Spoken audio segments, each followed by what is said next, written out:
Yay! Hello, everyone out there on TV Hi, land. Internet. It's really Hi, just Audie Audie later. and Yeah, maybe hey, Devin future listening us. in the Hi, future. future us. Yeah, it's just going to be me tomorrow. So, Hi, Chantel. But it's Future. been so good. It's been so good lately. People should watch it.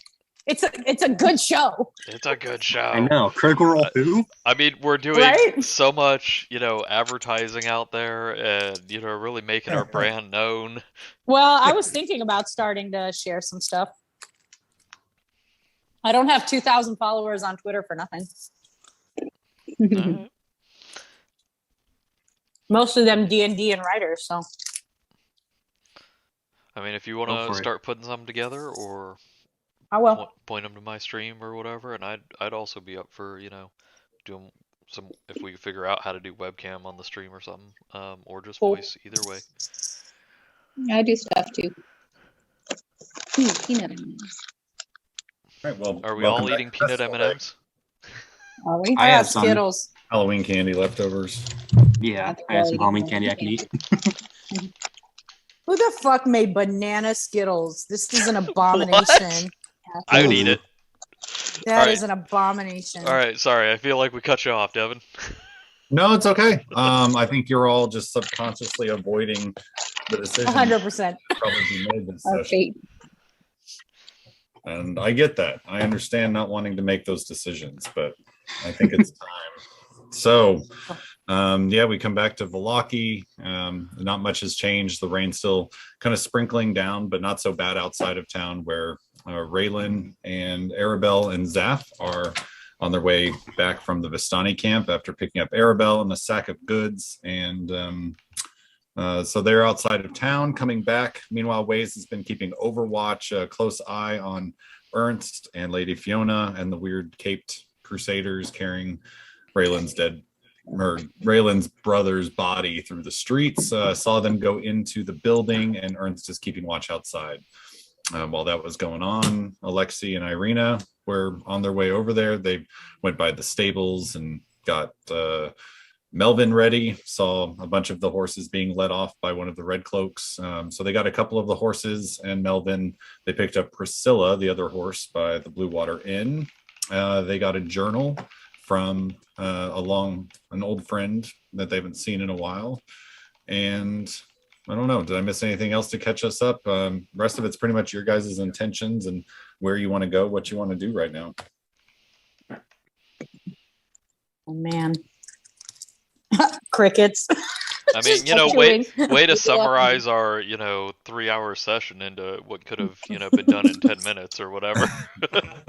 Look, we were really emotional, okay? Yeah, no No regrets. no regrets. It's all fun. So There's a lot of decompressing. Yeah, there's a lot of stuff but what about today? I mean, I feel like yeah. ZAPH and Yeah. Ray it's going to be a while before we get back to town, so it's everyone else's show for a little bit. Just before we start to leave, though, I'm just going to ask Ray, any last duties you have to complete while we're here? Oh, yeah. So I'll turn to Arabelle and ask her. Do you know of diamonds, and do they come in on the trade routes? Diamonds. Maybe shiny stuff in bags sometimes. Yeah. Yes, shiny usually clear things. There's all kinds of goods that come in and out. Usually they are of smaller denomination. We don't get a lot of high value items, and the ones we do, we keep hold of inside the camp. We don't usually let them out of camp, and I don't have any in our stores, but the camps might have something. Do you want to go check? We've just left. Do you want to go ask them before? Yep. You guys can sort of hurry back and try and take advantage of the caravan while you're there. Asking around, you do get pointed towards 2 caravans that both happen to have some jewels as part of their cargo. They've been sort of lifting goods from travelers and scavenging rogue caravans that have kind of gone astray. But when you're talking to these people, you find out that they don't seem to go into a lot of major cities, and a lot of their goods are from travelers, explorers like yourselves, and sort of small merchants and traveling merchants that they find. So you come across a jeweler who is able to provide gemstones up to 50 gold pieces. but they don't have anything significant like what you're looking for in the size of the diamond. Well, I don't need anything of a certain size, just size and quantity combined is what I'm looking for. But if you find more, I'd be willing to buy them off of you, and everyone that lives in this camp knows how to get a hold of us. I'd be looking for at least 3 times more than this, around 200 gold worth. If you come across it and bring it back in, it would be much appreciated.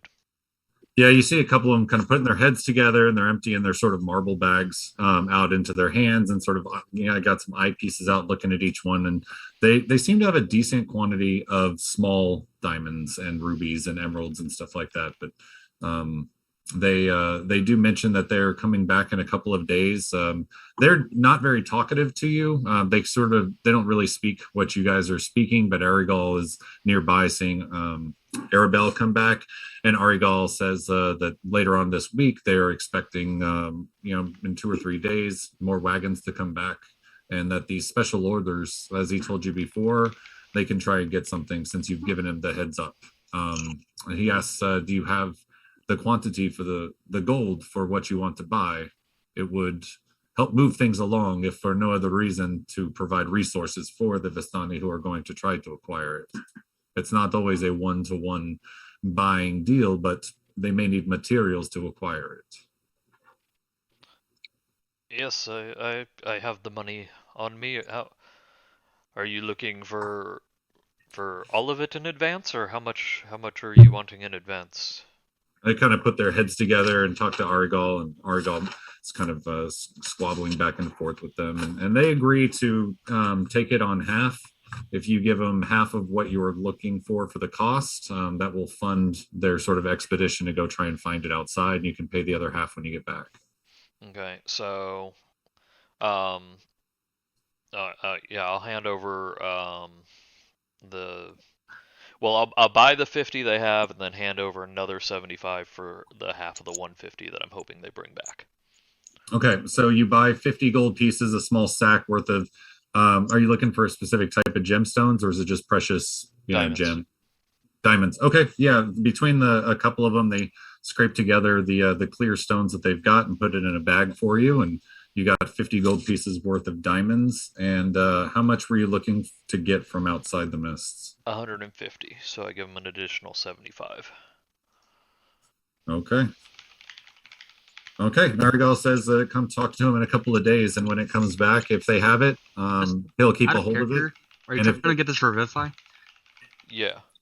I think Revivify requires 300 gold pieces worth. Is it 300? I think so. Yeah, I think so. Okay. So then at that point, yeah, I'll turn to ZAPH and say, let's see. Let me figure out how much I need. I'll ask ZAPH, do you have about, I don't need it right now, but in the future, well, I can get it from somebody, but would you be able to cover the 31 if needed? You said 30? 31 is what I'm short to get 300 worth. I've got 269. So I'm sure everyone else. I know we need to get your skull, and we will definitely all chip in for that as well. Yes, surely. So, I can cover at least 31. Okay, so I buy the 50 and I give them an additional 100, asking them to bring back. 125, because I need them to bring back an additional 250.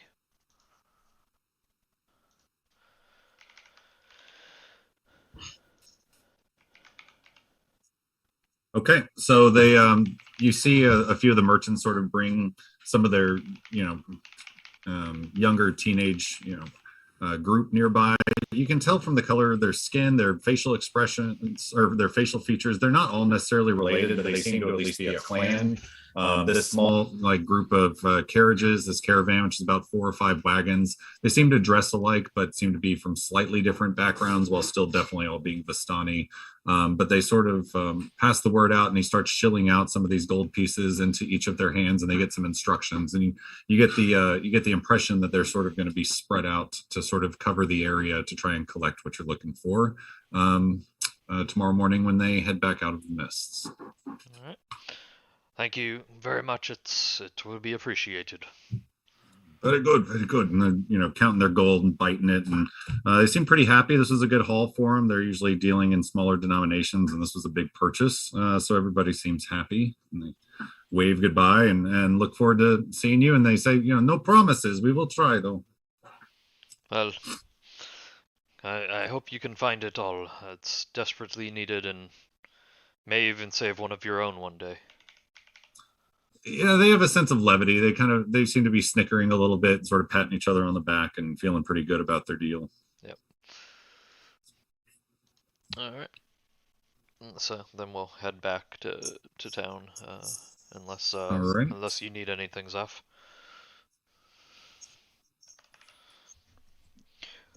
What do you currently have on you, money-wise, ZAPH? Sorry, I'm here. Let's see. I have 462 gold. Okay, so yeah, you've got enough for your 300 plus. Oh, and were you the one that took the Paladin Vampires armor? Did you want to see if you could sell that? I think ALEXI has it. Okay. Well, then we got nothing to sell. All right. All right.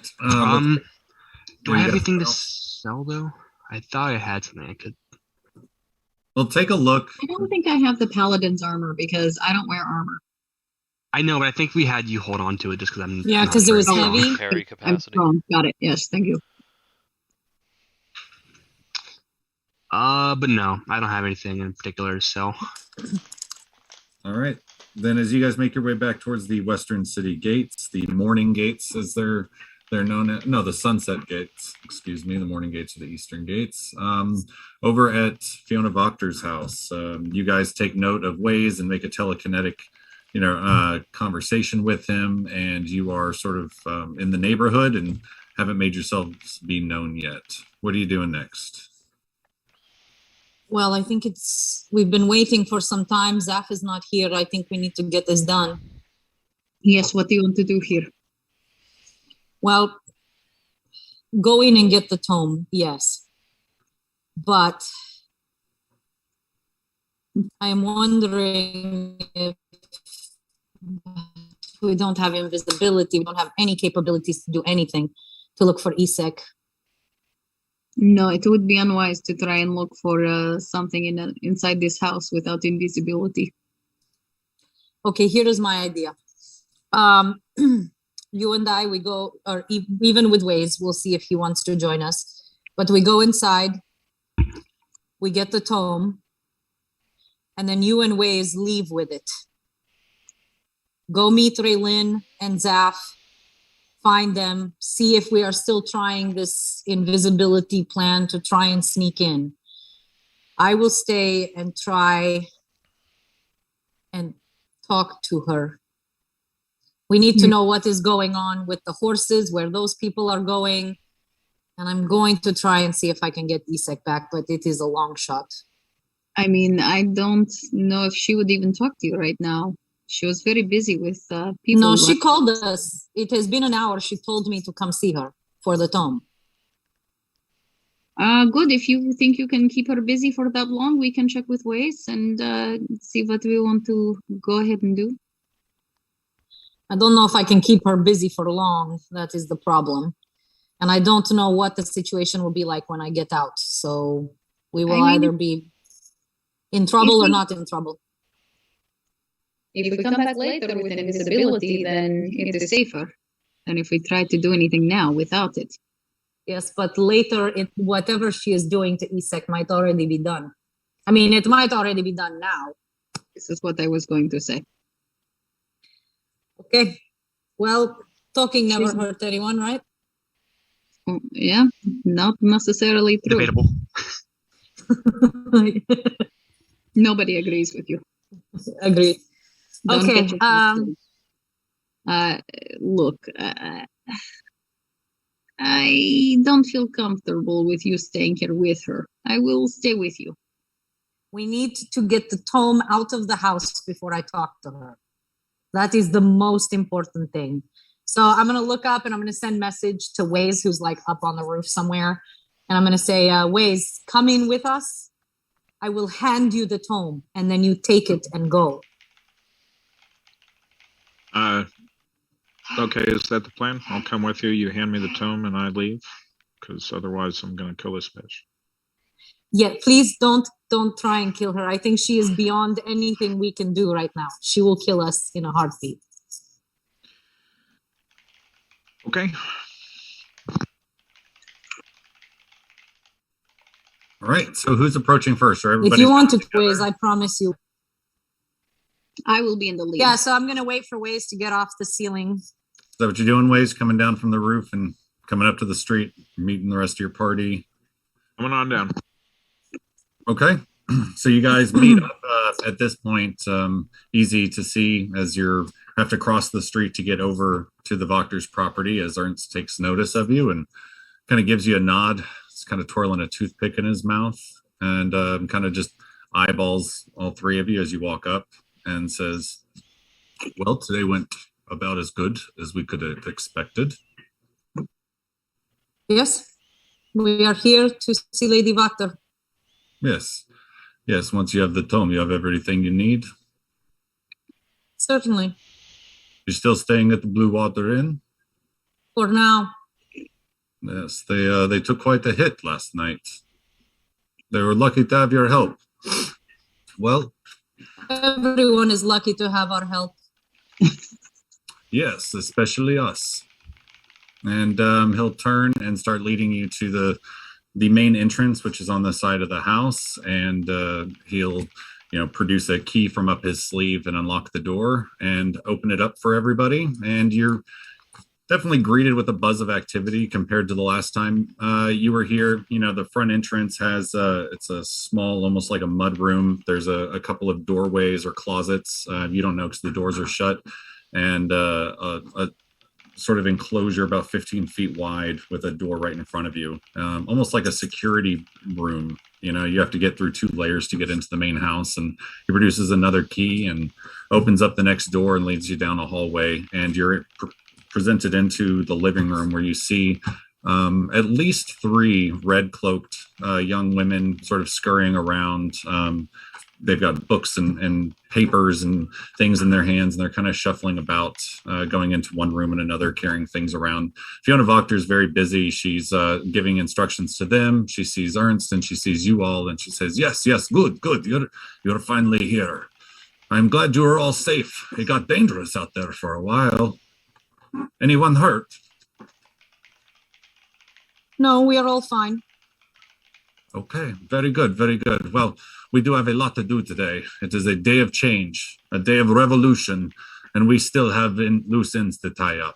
So, let us do it. And she goes to a small cabinet next to her fireplace and produces her own key and unlocks the drawer and produces a very old antique book, peeling around all the edges, clasped and tack on it, and sort of lovingly caresses it a bit and just sort of spends a moment with it before she briskly turns around and says, yes, we have much to do. And she puts it in your hands. And IREENA, I guess since you were talking, she hands it to you. I'm not even going to look at it. I'm going to hand it over to WAES, and I'm going to say, make sure this is it. I'd like to check insight, Right, or give me one check, second. see if I can. Sorry, I just lost a bookmark. I'll be with you in a second. It's nothing dramatic. I'm not like setting up the combat for you. Oh, you We're all don't like trust me, eh? initiative. Of course we don't trust him. I trust nothing about this DM. Anytime time I feel comfortable, I am untrusting. And also, when we don't feel comfortable, we're not trusting. Well, yeah. So just not trusting. So it's something horrible around the corner. Just me that lost a damn tab. That's all. I might need like 3 minutes to re-download something, so I'll be right back. All right. No problem. Okay, so you flip through some pages. Go ahead and just for right now make an insight roll. WAES. 17. Nice. Okay. Right now, what you see is a whole lot of completely indecipherable glyphs. Everything seems to be written in an incredibly strange code. Not necessarily another language, but code. And your insight tells you that it's not an unfamiliar language, that there's a certain cipher that the entire book is written in. Okay. And so I say, and the cipher? Oh, that is up to you. I had to learn it myself. It is part of the process. Very well. I nod at IREENA, put it in my coat, turn, and walk out. I'm gonna sort of look at ALEXI for a minute, and then I'm gonna look at Lady Voctor, and I'm going to say sort of a little bit more quietly, I'm gonna lean in, and I look like IREENA at the moment. Okay. And I'm gonna say, Lady Voctor, it would be both in your interest and mine. I understand that your time is valuable, but it would be in both of our interests if you spoke with me alone for a moment. Oh, she looks over at Ernst and says, Ernst, you may follow me, but we can get out of the range of any unsuspecting ears. And she leads you back into the sort of small study that you had your last private conversation is, but she leaves the door open and Ernst is the first one through the door. I follow. Yeah. That's fine. I'll say where Ernst stays. Okay.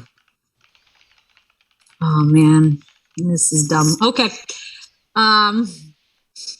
So I'm gonna kind of settle into the chair in a chair like across from where she is and kind of get myself comfortable and sort of take on an air of superiority that's kind of instantaneous and different from everything that I have had before. Okay. And I'm going to say, you have taken quite a risk today, giving us this book. Yes, a measured one. Do you know what is going to happen in 6 days? No. The main events for us are happening right now. Tell me, what happens in 6 days? In 6 days, I am going to become the bride of Strahd van Zorovich. Yes, he has spoken about your upcoming nuptials. I wasn't aware it was so soon. I congratulate you from the bottom of my heart. Thank you. I am, of course, going to be by his side at that time, and I have acquiesced to his request to marry him. Congratulations. And I am looking for a wedding gift. And you did not just receive one? No, this was a transaction. I gave you something, you gave me something. And what you took was beyond our agreement. Oh, in what way? I promised you that he would be dead. I did not promise you his body. Oh, I made it very clear that I would give you the tome for his body. Very well. Here is what is going to happen. In 6 days, I will be married. On that day, I can either ask my new husband for peace or for love or for many things as a wedding gift, or I can ask for your head. What have I done to offend you, my dear? I want Isek's body. It is impossible. You have the city, that is what you wanted. No, I mean it is impossible. Would you like to see for yourself? Yes. All right. She says, just you. Very As she eyes kind of Ways, fumbling through the book, trying to make sense of it. And, Waze is gone. I all left. right, well, he's already gone then. Just Alexi then Alexi. looking very protective, but sees the look in his eye and the big axe on his back and indicates just you, and she leads you to the door that leads to the cellar. I'll follow. Okay.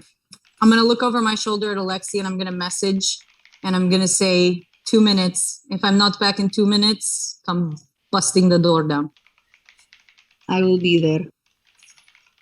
1, 2. So she leads you into a sort of narrow stairway that leads down into a very musty cellar. It's rock lined, stoned, and you can see roots and plants kind of growing through the wall, almost trying to overtake the cellar. And as you get deeper, there's a musty, earthy mushroom smell about the entire place, very dank and dusk. And you see cots and bunk beds, several, at least 5 or 6 sort of lined up in the dark down here, and some personal belongings. And although it's kind of dank, you sense that there's an incredible measure of orderliness and cleanliness to the personal belongings and the bunks that are down here. And there's one other door sort of at the far end of the cellar, and it's an old, thick wooden door with wrought iron fixtures on it, and you can sort of hear some chanting coming from the other side. And she says, you want to see him, yes? Yes. What used to be him? And she, again, goes to open the door, and she says a few words in a language that is incomprehensible. And the door opens and you see a red mess on the floor in the center of the room. Some of it's organic and some of it's not. There's a giant painted sort of glyph in the center, and on the outsides are several black cloaked figures chanting. The inside sort of looks like the necromantic symbol that was seen on the outside of the house. This is now painted on the center of the cellar floor. And in the middle of this is the skinless corpse of Isik, whose skin is being held up, suspended in the air right now without the rest of the body. And the chants are increasing in power as you see the arm, the powerful arm, the last tether that was connecting Isik's mortal body, rip off. And the shoulder, along with the sack of skin, sort of slumps to the floor next to the skinless, now unarmed body of Isik. And you see the sort of mass quivering and the hands sort of like in a reanimated hands, fingers twitching, and the chanting comes to a stop. And all the priests sort of turn through the doorway and look at Lady Fiona and look at you, IREENA. And Fiona says, continue. And she closes the door. And she says, as you see, my dear, it is impossible. His body is not recoverable. What are you doing here? That I will tell you on your wedding day, once you are family. I'm gonna lean down, get real close in her face, give her a evil grin, and I'm gonna say, I will see you there. Welcome to the Von Zorovich family, my dear. Vallachi will always have a place for you. And I'm gonna go, hiding my dejection, back up the stairs. Okay, making it just under the time limit before Alexi bursts down the door to kill everybody in sight. Lady Fiona and IREENA 119. come right back up the stairs under the deadline. IREENA with a sort of new look in her eye. And I'm just gonna shake my head at Alexi. Let's go. I bid you both well. And she goes off to her many plans as she goes to talk to Isik in the kitchen. Not Isik, sorry, Ernst in the kitchen. So they lock the door behind you and you guys come back to the main street. Where would you like to go now? And WAES, where did you go? Where are you at right now since you took off last? So, yeah, I walked out and I guess I don't have a map available. But the inn's not too far away, right? Nope, it's just south of where you're at, about 5 minutes down to the main sort of cross section of the town. Yeah, so I'd probably walk to the inn and try to find a quiet corner where I could start studying the tome. Okay, now that you have a chance to sort of look at it in a little better light, you see a hand-assembled, aged leather book that hangs on weighted steel hinges. Though many pages are brittle and damaged, it's clear that it was penned by Strahd von Zarovich himself, the Lord of Barovia, over the course of many centuries of his life. A brief introduction seems to be written in a simpler glyph than the rest, but it will still take the length of a short rest to try to sort of parse out and interpret. Well, then I would like to begin taking a short rest and doing that. Okay, let's catch up to everybody. I don't think you guys are far behind coming in from out of town. What are ZAPH and REYLYNN doing as they come in?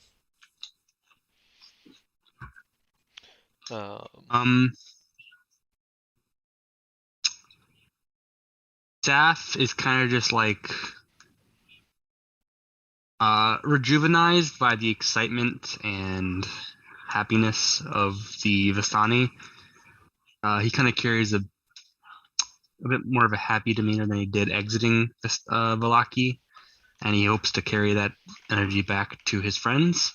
So he's kind of frolicking with Arabelle, holding her hand, telling her some stories, some more nuanced stuff that she might not have gotten from his memories. Trying to stay a bit more positive, though occasionally pausing to show a cold, dark, sad look with all the different horrors that we have seen. Okay. But generally just trying to make our way back to our friends, holding the same energy that was held at the Vistani camp. Okay, trying to bring some life back with you. Where are you going right now? Are you going to the inn, to Lady Voctor's house, to the church? I guess Voctor's house, unless Ray has any objections. Yeah, I mean, I guess we probably would have talked about it, and I think if we're gonna be going by the church, because I think it's like right on the main road, I'd probably like poke my head in and ask the father if anyone's come by, and then say, well, you think Actually, they'd be at the inn? Did they tell you where they were going? They did say IREENA wanted me to meet at Voctor's house, although I'm pretty sure my deadline has long passed. Well, promises don't mean much to her, I don't believe. REYLYNN, you sting with your words. I hope you realize that.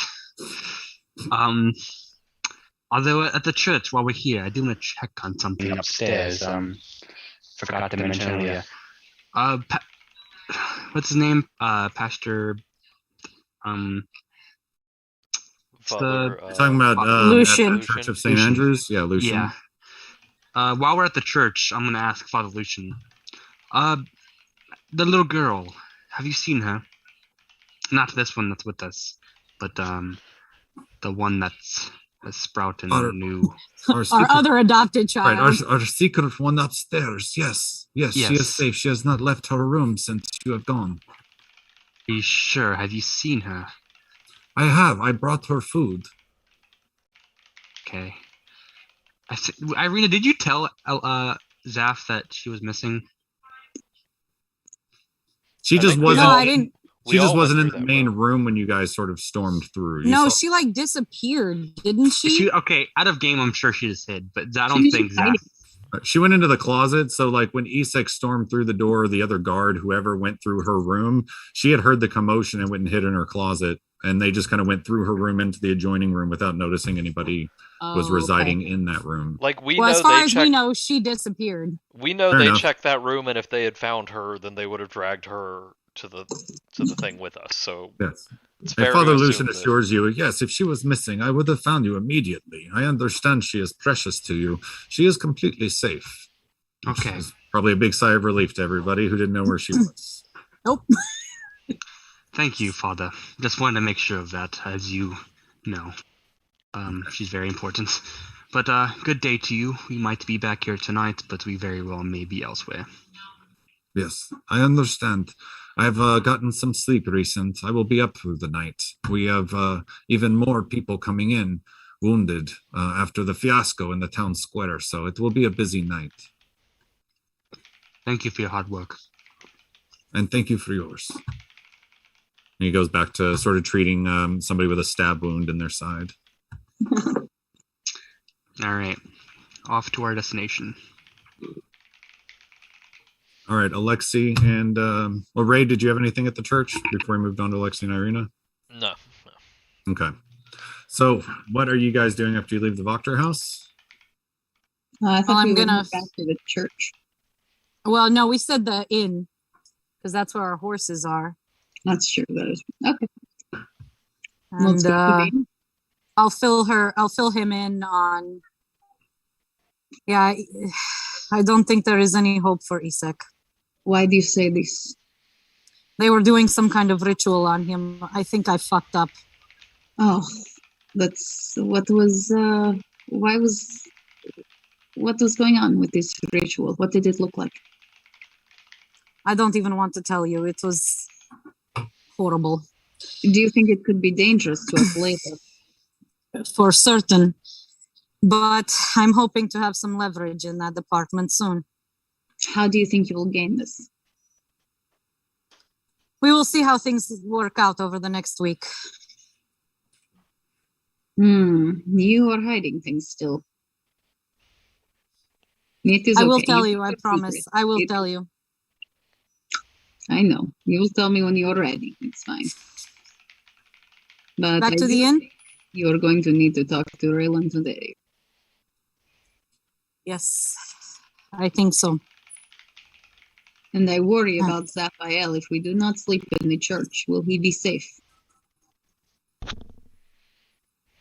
We are safe. We can stay here another night if we want to. She will not come after us. Not her. The other. Oh, butchery them. stuff. I am hoping that he will be able to sleep. I don't know. I don't know if the sanctity of the church is enough. I'm hoping.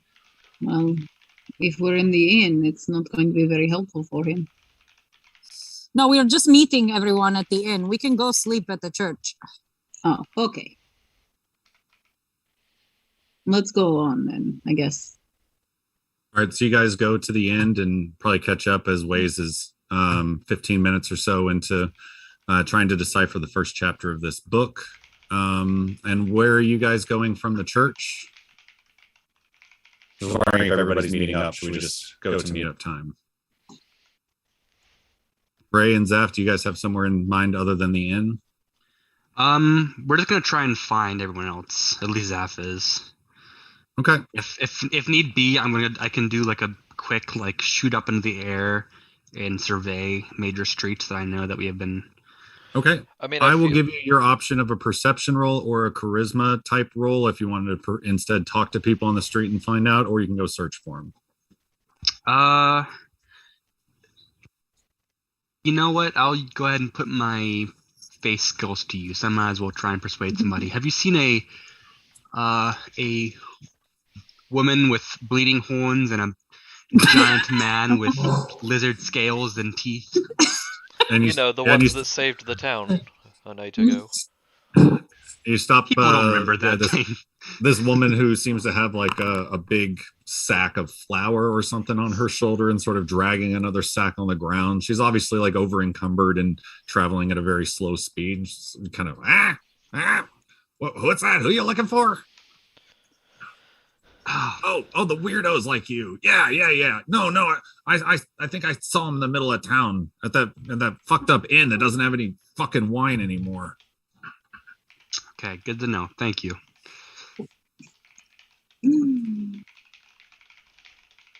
All right. So I should have yeah, made you then. roll, but like you were gonna get it because I rolled a dirty 20. Okay, meant to ask you.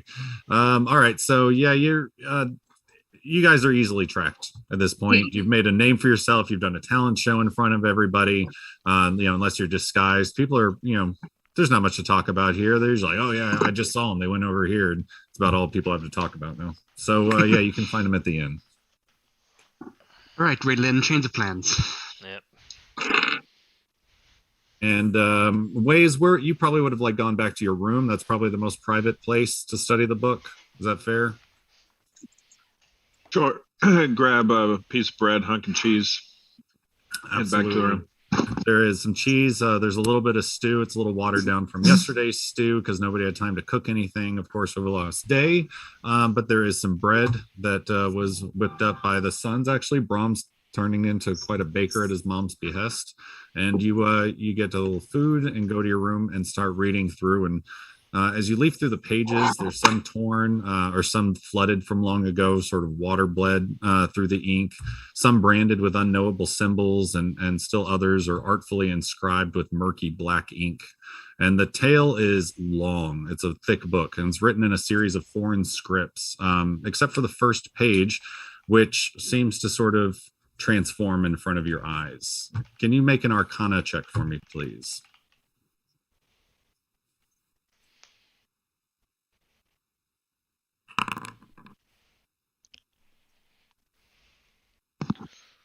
That's 11, and I will roll a psychic die. Okay, that could help you in this case. 13 is what I'm looking for something.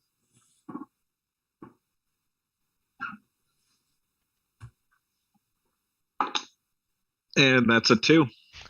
Okay, so as you're going through and looking at these glyphs, you see some extra notes, a little bit more recent ink. You also see some ancient runes. I mean, this is a mess, right? You've got some words that are transforming. You've got archaic symbols in other parts. You've got runes in other parts. And then even more recently, you have recent notes on top of all of these things.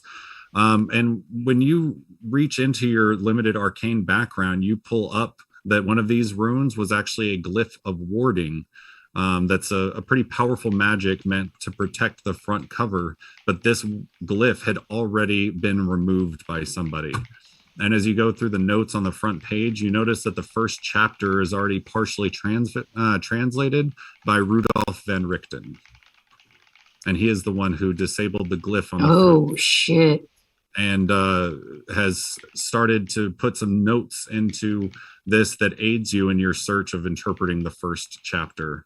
And after reading his notes and seeing some transforming letters, you make out, I, Strahd, Lord of Barovia, well aware of certain events of my reign, have been desperately misunderstood by those who are better at garbling history than recording it, hereby set down an exact record of those events, that the truth may, at last, be known.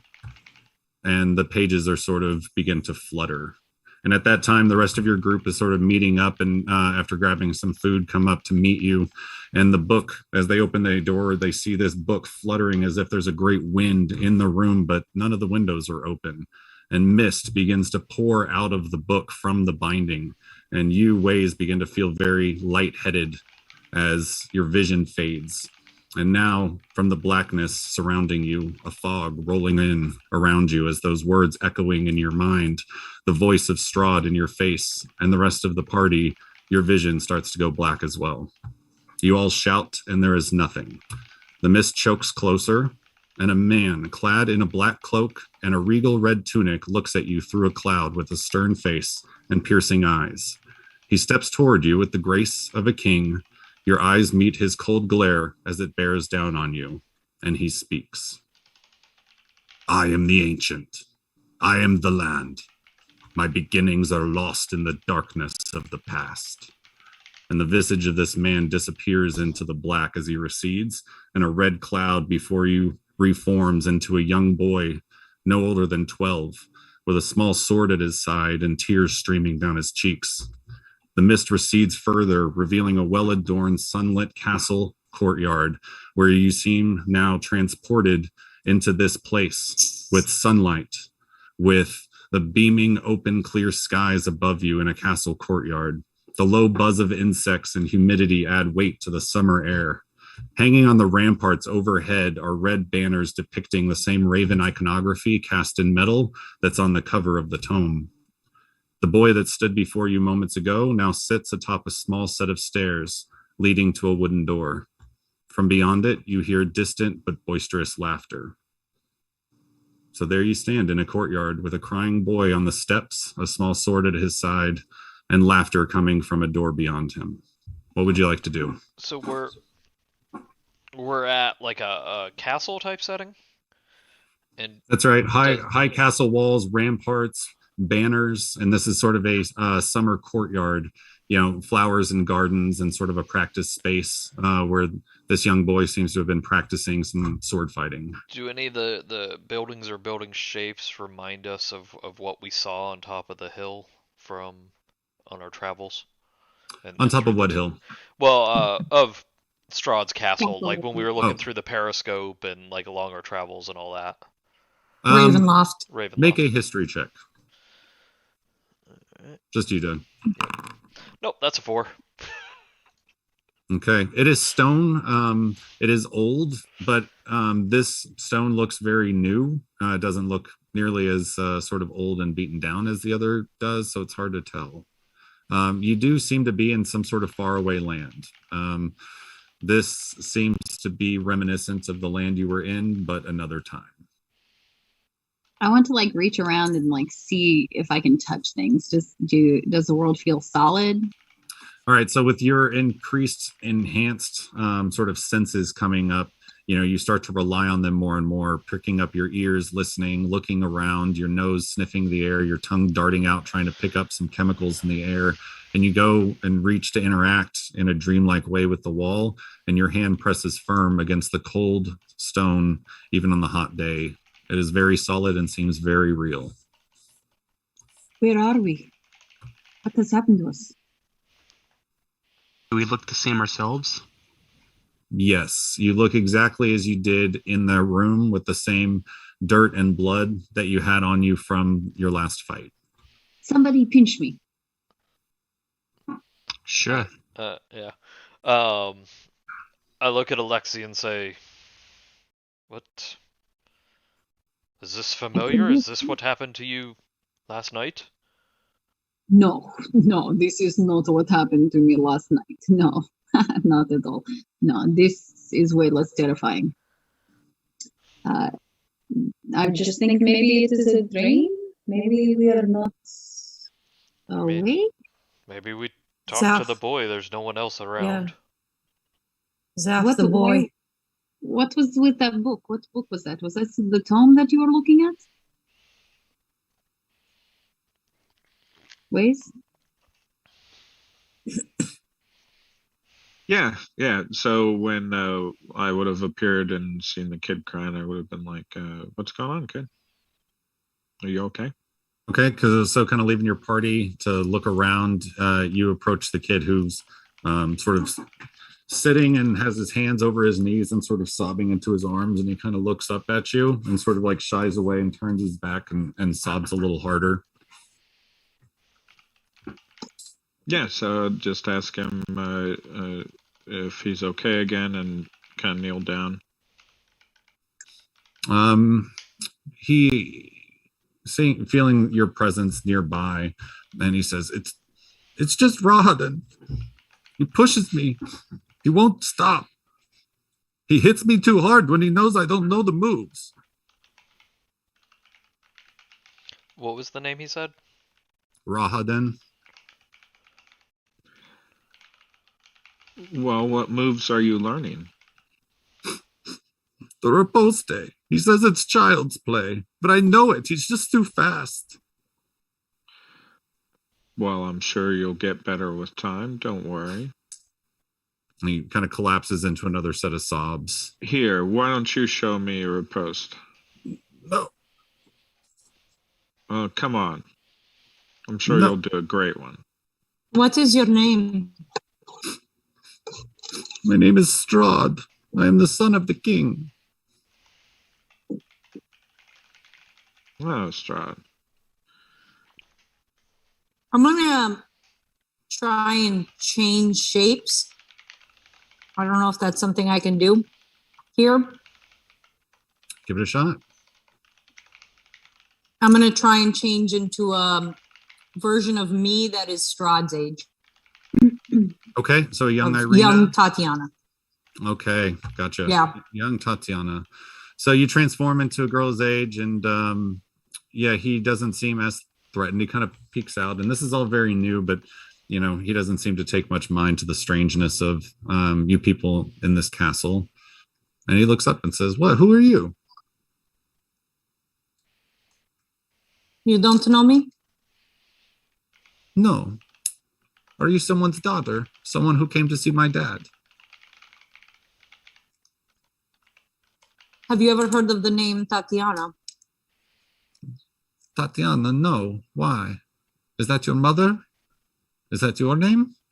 It is me. It is me. I am Tatiana. He kind of stiffens his backbone a little bit, and he says, well, I am Strahd von Zorovich. This will be my castle one day. My mother thinks I'm going to be a great lord. Perhaps you will be. My father thinks I might, but he also says I have a lot of work to do. I'm going to interact with maybe some plants or something on the sly, like maybe break a leaf or something.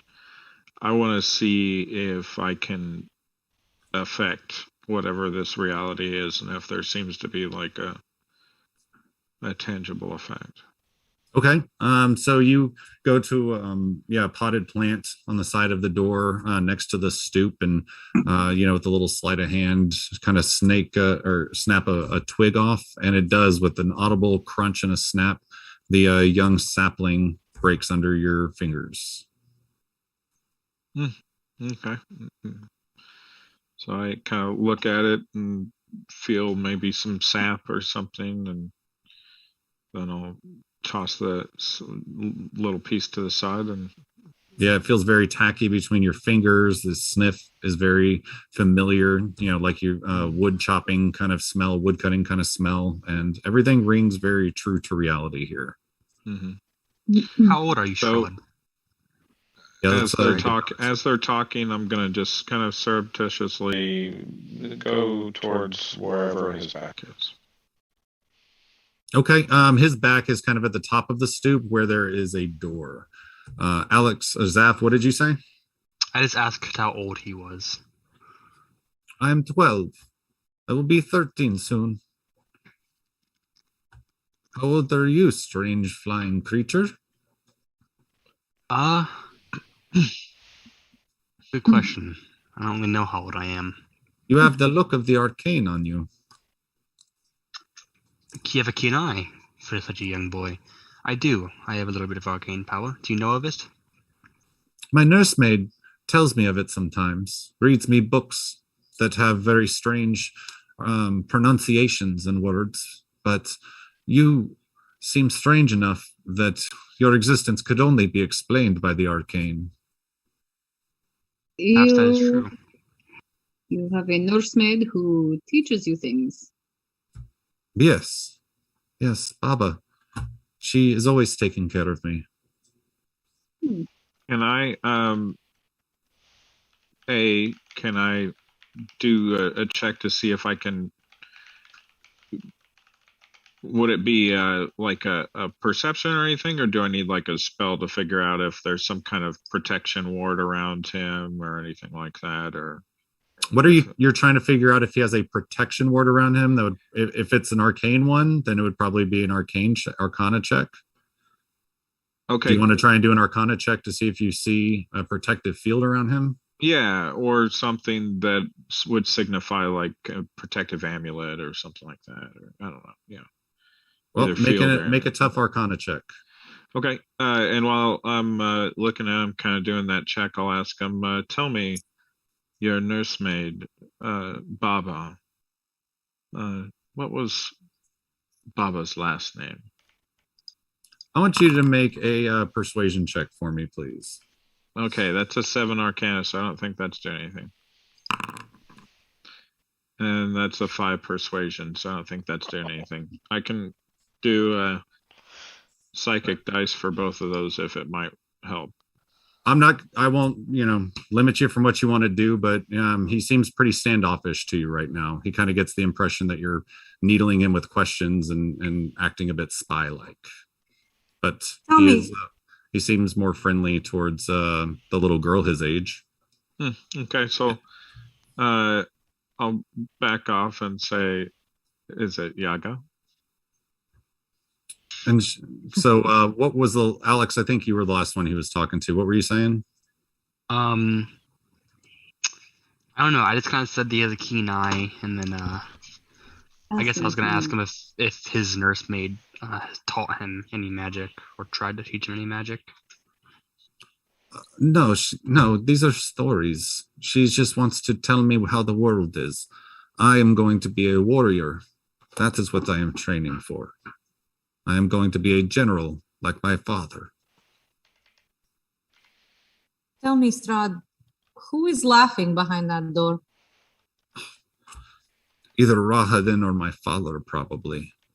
Go ahead and make a perception check since you were listening for what was happening behind the door. Great, I'm so good at that. Oh, natural 18 for an 18. Natural 18 for 18. Okay, give me a second. No perception. And I'm gonna mind link IREENA and say get his parents' names. You can see like my whole body twitch for a moment. So you can hear sort of a deep, gruff voice of Barov, who is the namesake of Barovia, speaking to Rahadin, telling him how he treats his son too easy, and he doesn't have enough time for this. He needs to push him harder. And you hear Rahadin's very calm, unaffected voice that you remember from the Blue Water Inn when he spoke to you all at the doorway, delivering the gifts for Strahd. And he says back, "The boy resists. If I push too hard and push through his resistance, he could get hurt." And Barov kind of rages, "I don't care. He gets hurt now or he gets hurt out there. It's our choice where. Hurt them if you must, but you must push him harder." And Rahadin kind of laughs and he goes, "Of course, as planned.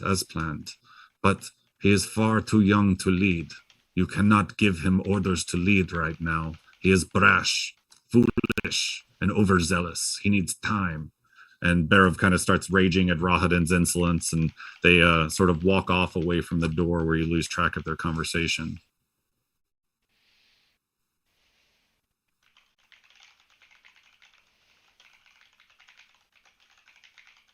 At what time does your father want you to take Parents' over? name, Strahd. What was that, Zaph? Let me start with you. I was just going to ask, around what age did his father expect him to take the reins? He expects me to have people under my command by the end of the year. I am late in my training. I should have had my own troops by now, but next year it will be time to march. March where? He begins to open his mouth, and you hear the door behind you open, and you see a tall, dark elf with pointed ears and very, very glaring eyes looking at each and every one of you from the door as Rahadin stares, and he steps outside and draws the blade, announcing that he and Strahd will return to training at once. And the mist starts flooding back over you as the blackness returns, and you hear Strahd's voice saying, "Yet that past now is filled only with regret." And you find yourself standing back in the Blue Water Inn room, staring at the book whose first chapter is now fully sort of decoded for you as you've experienced it. And as you read through the chapter, it reveals that part of his childhood and that weakness of being feeling so humiliated by Rahadin and hearing his father's laugh. And you see written down the story of the strangers who came and visited him, and the dusk elf like Rahadin who peppered him with questions, and the large dark winged person who seemed to have a magic background, and the young girl who he took a liking to. You see it all transcribed down in this book as if it happened on the day hundreds of years ago. I'm going to go ahead and take a bio break there. Let's take 5 as we come back to reality, and we'll pick it up from there. Holy shit, IREENA, you showing yourself as young Tatiana is basically what introduced you to him in the first place. Guys, Yeah. I should have just killed him as a kid.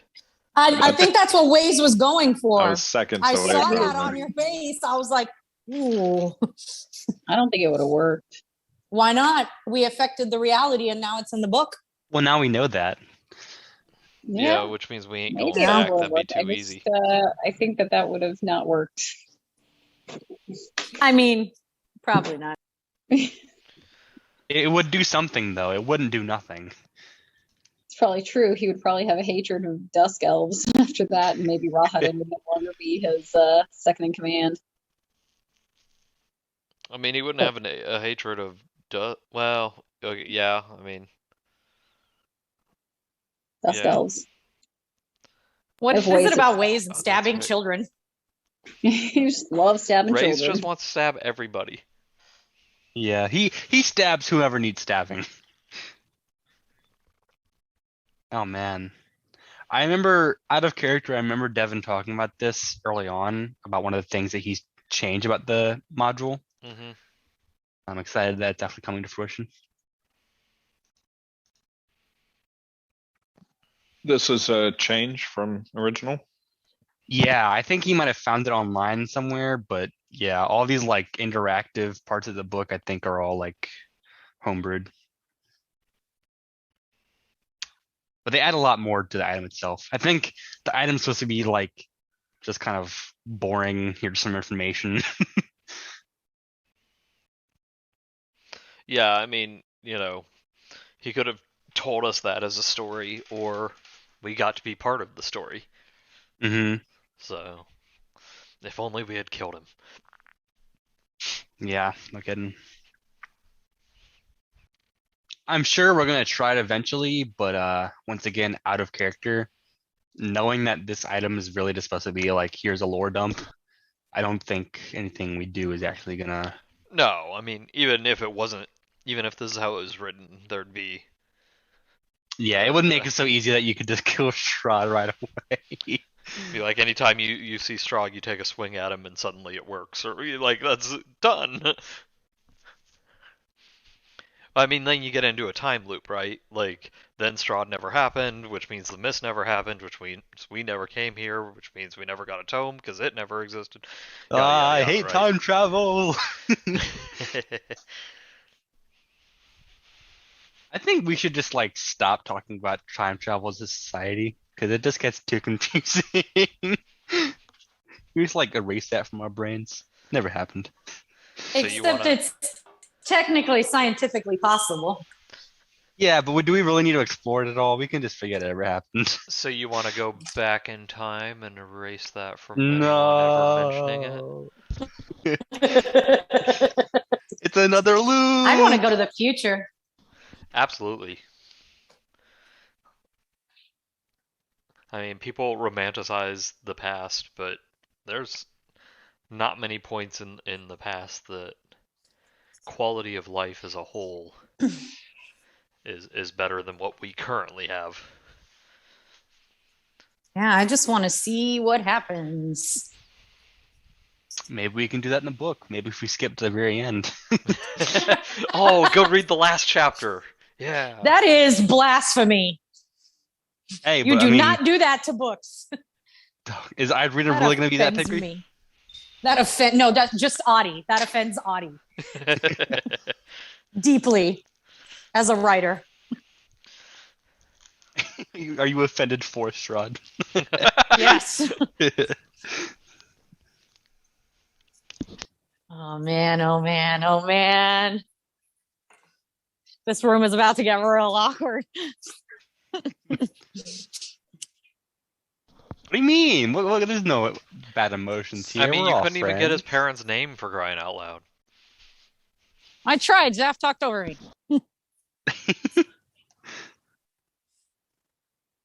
It's hard to think of questions and like be patient when you're talking to like the devil in this world, or at least the moniker. Like, Mhm. I was going to leave him on an illusory script to see if it would work. Like something that would kick in when he was a particular age. Mhm. Well, I was trying to think of like, oh, maybe if we found like a young tree that we recognize as being there now and like kick it over or whatever. But since I rolled But the a fact- 4 for my history, I was like, I'm not even gonna bother. Like, I don't recognize this place. I mean, for that to be the case, we would have to go to Strahd Castle to check. I don't know. We are for, going to Strahd's Castle in 6 you- days. You might be going to Strahd's Castle. I mean, we got our Fair answer enough. either way because it's in the book, but yeah.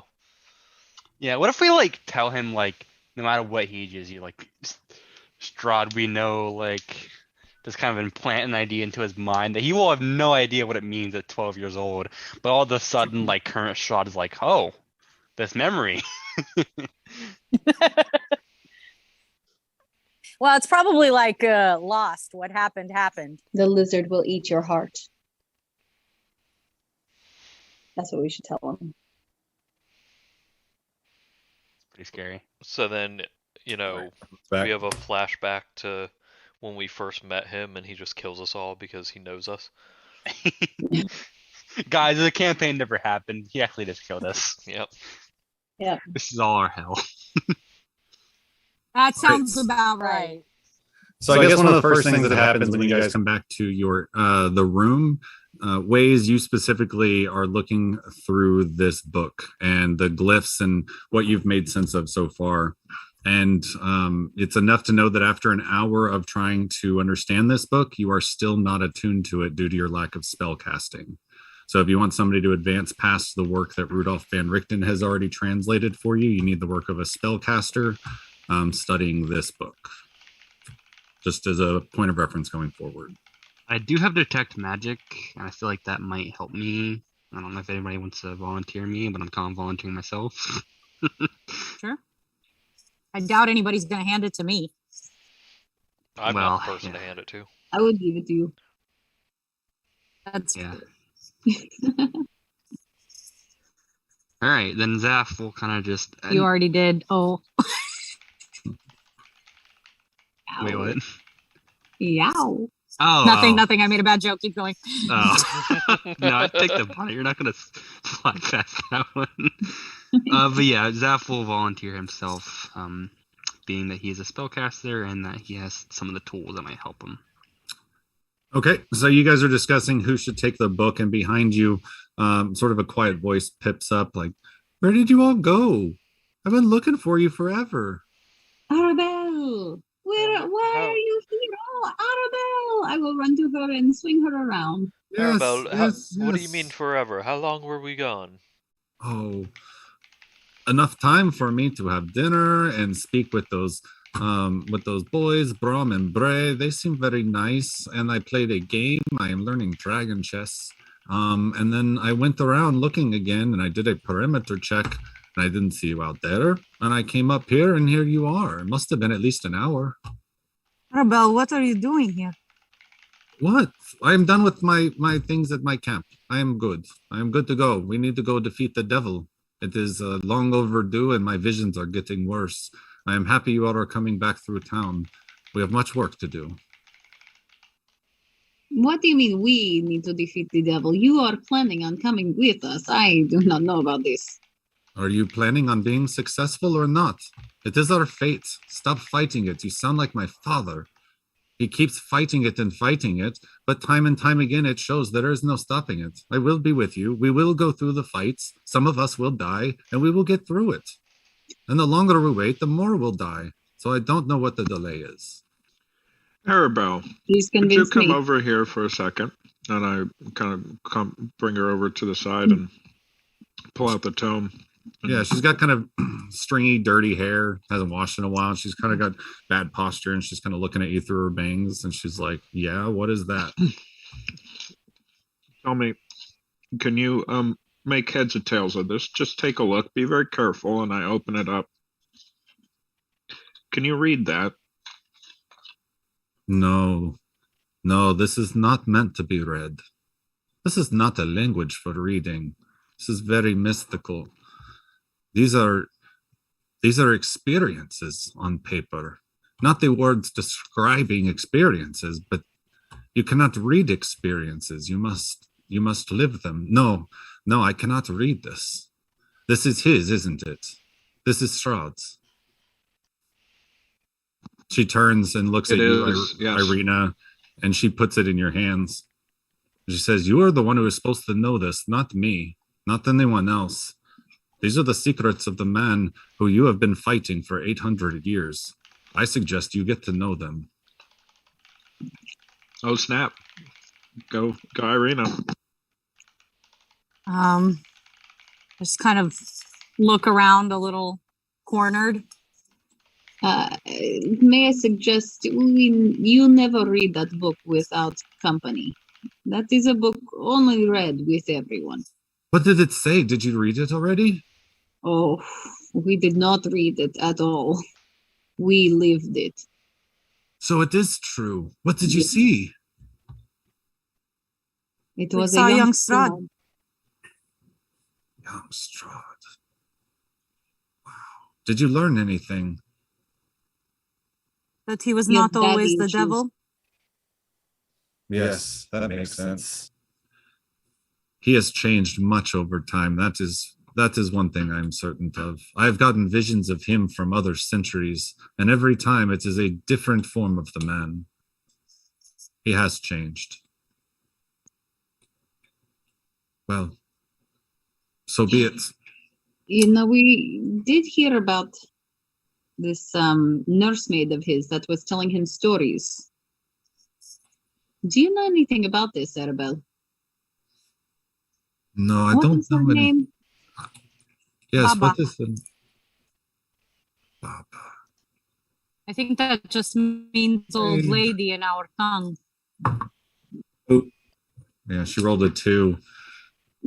No, it is a very scary sounding name. I don't know what it is though. Okay. Well, you know, if anything comes to you about it, make sure you let us know. It seems important. Okay, I will. And if I can say one thing, you all look terrible. We are very tired. We did not get much rest last night. Yes, that makes sense with the events that have gone on. Well, what do you need to get on the road? I was talking to Bray and Brom down there, and they say our next stop is the vineyard. It seems to make sense to go west. There is some connection to Yester Hill down there, which is a sacred place for Strahd. I have wanted to go there. This would be a good opportunity. We have need procured to sleep. horses. Excellent. Alexi, what did you say? We have to sleep. We're all very exhausted. Well, do you want to do it here, or do you want to come back to the Vistani camp? This place seems chaotic right now. Well, there is something you need to know if you're going to be traveling with us. Okay, I'm listening as she sits kind of cross-legged on the bed, looking at you. We are being a little bit hunted by some hags from this area. They are a little bit terrifying, but we've got this under control. It is no problem. I'd like to look out the window. Okay, what are you looking for? People, movement, what All right. we've seen in the past. Okay, fair enough. Gonna make a perception roll. 20, dirty. Okay. You notice some extra horses being walked around town, and up on them are some red coats, some black hooded coats, and they seem to be sort of parading through the streets and talking to people. Not parading, that's the wrong word. Sort of scattering through the streets. You know, sort of one a street here, you see one there. They don't seem to be clumped up, but they do seem to be going and interacting and talking to people. But no old man And- hiding outside our window watching us. No Ernst or no old man, but you do see a big enough pedestrian population that it seems like the mobs at least have decreased in their size. Like they must have for this many people to be casually walking on the street. Some of them sort of nursing, sprained ankles or small flesh wounds, and others just sort of hurrying to and fro to try and get this or that done. But I would say about half of the population seems to have diminished from the mobs, from what you can tell of the people walking in the streets now. Okay. Alexi, were you in the middle of anything? You were just telling, yes, about the hags, and Arabelle says that was not completely unforeseen. I did not think it would happen this fast. I just knew. I drew a card that led me to believe that there would be followers, that there would be something we needed to get away from. It seems that it is already here. Yes, it has been here. And it is after specifically our winged friend ZAPH. Yes, under control is not the word I would use for these hags. What is your plan? Obviously, you need sleep. Well, we can sleep at the church, which we believe is safe, and maybe keep an eye on ZAPH as he sleeps. And another option is we have heard of a tower that is west of here that maybe we could get to tonight and make our journey to the winery shorter tomorrow. Can I get a time check about what time of day it is? I'd say it's probably about 5 or 6 in the evening. Definitely past afternoon, but not dark yet. So we could get to the Vistani camp, but not much further, probably. Yeah, that's about right. And even Arabelle tells you that she would be comfortable going to the Vistani camp after dark. You know, it is a little bit scary, but it's nothing she hasn't done before. If you know the right paths and you move quick, it's only about half a mile away. Right. So I say I think we would be better off sleeping at the church, and we do have a couple of things to go through, and we did get some more gifts from our Vistani family, and I don't actually say family, I say the right word for it, but Giorgio. Giorgio, yes. Oh, he is such a softie. I knew he was going to give you the gifts that I asked him for. I would not take them without asking, not again, but I put them aside, and I told him they need this, and if they don't have it, I am at risk, and it seems that it convinced them. I think they would do anything to guarantee your safety as best they could. Well, it's about time they started listening to me. You sure do know a lot for a 9-year-old. Yes, I have hundreds of years of memories in my head. It is a tough battle to come to terms with sometimes, but the older I get and the more I talk to Casimir, the easier it becomes. That is a lot going on up there. Tell me about it. Are they your memories? Oh, I don't know. They are the memories of the land, of Barovia, of people, of other Vistani. Sometimes they are memories of ghosts, as if something happened after their life, but they still observed it and then could pass the memory or experience on to me. It is a complete mash of split-second flashes from all of those all at once that I try to sort through every day.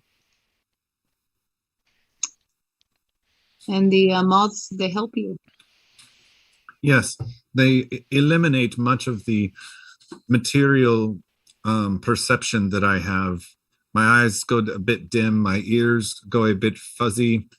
I can't feel as much on my skin, but it frees up my other senses, and it slows down everything so that I can occasionally sift through the memories. But a focus is usually helpful. The cards, for instance, something to focus a singular question into can be helpful.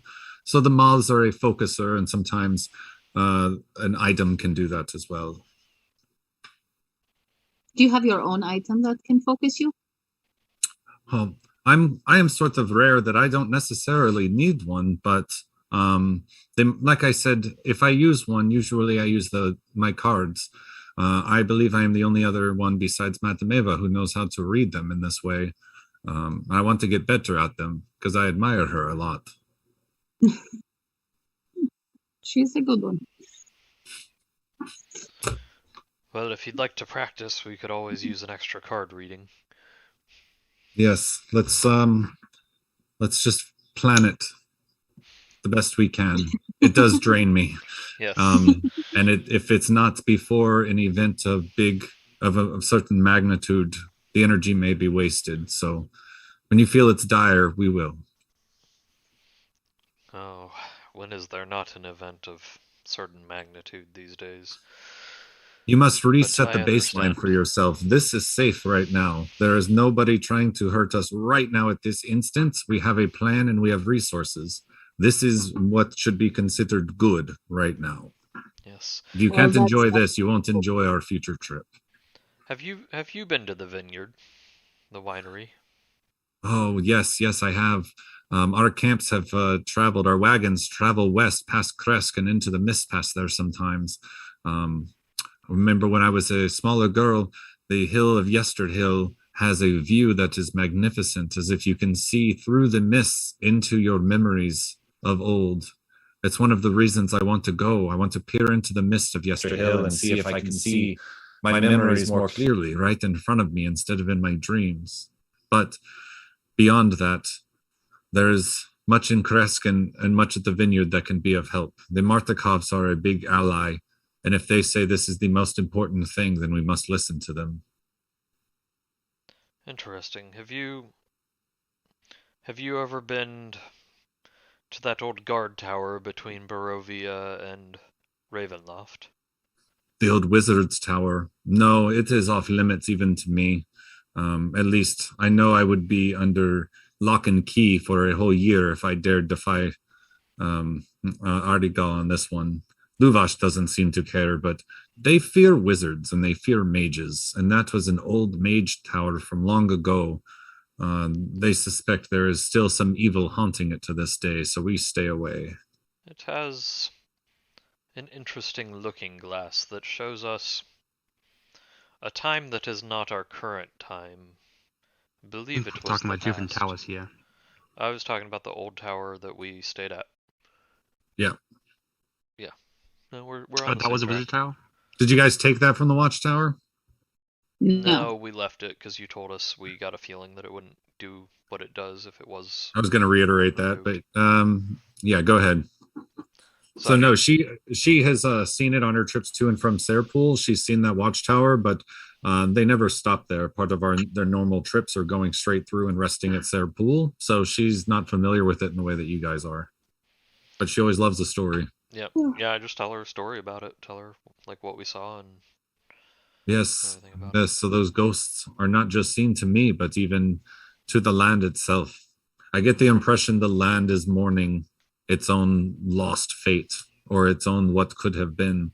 But those ghosts, almost like revenants, stay in this land to keep pushing their message because they are not satisfied. I know of the ghost. I do not talk to them or see them, but I can feel them. Part of that is where I get my necrotic energy.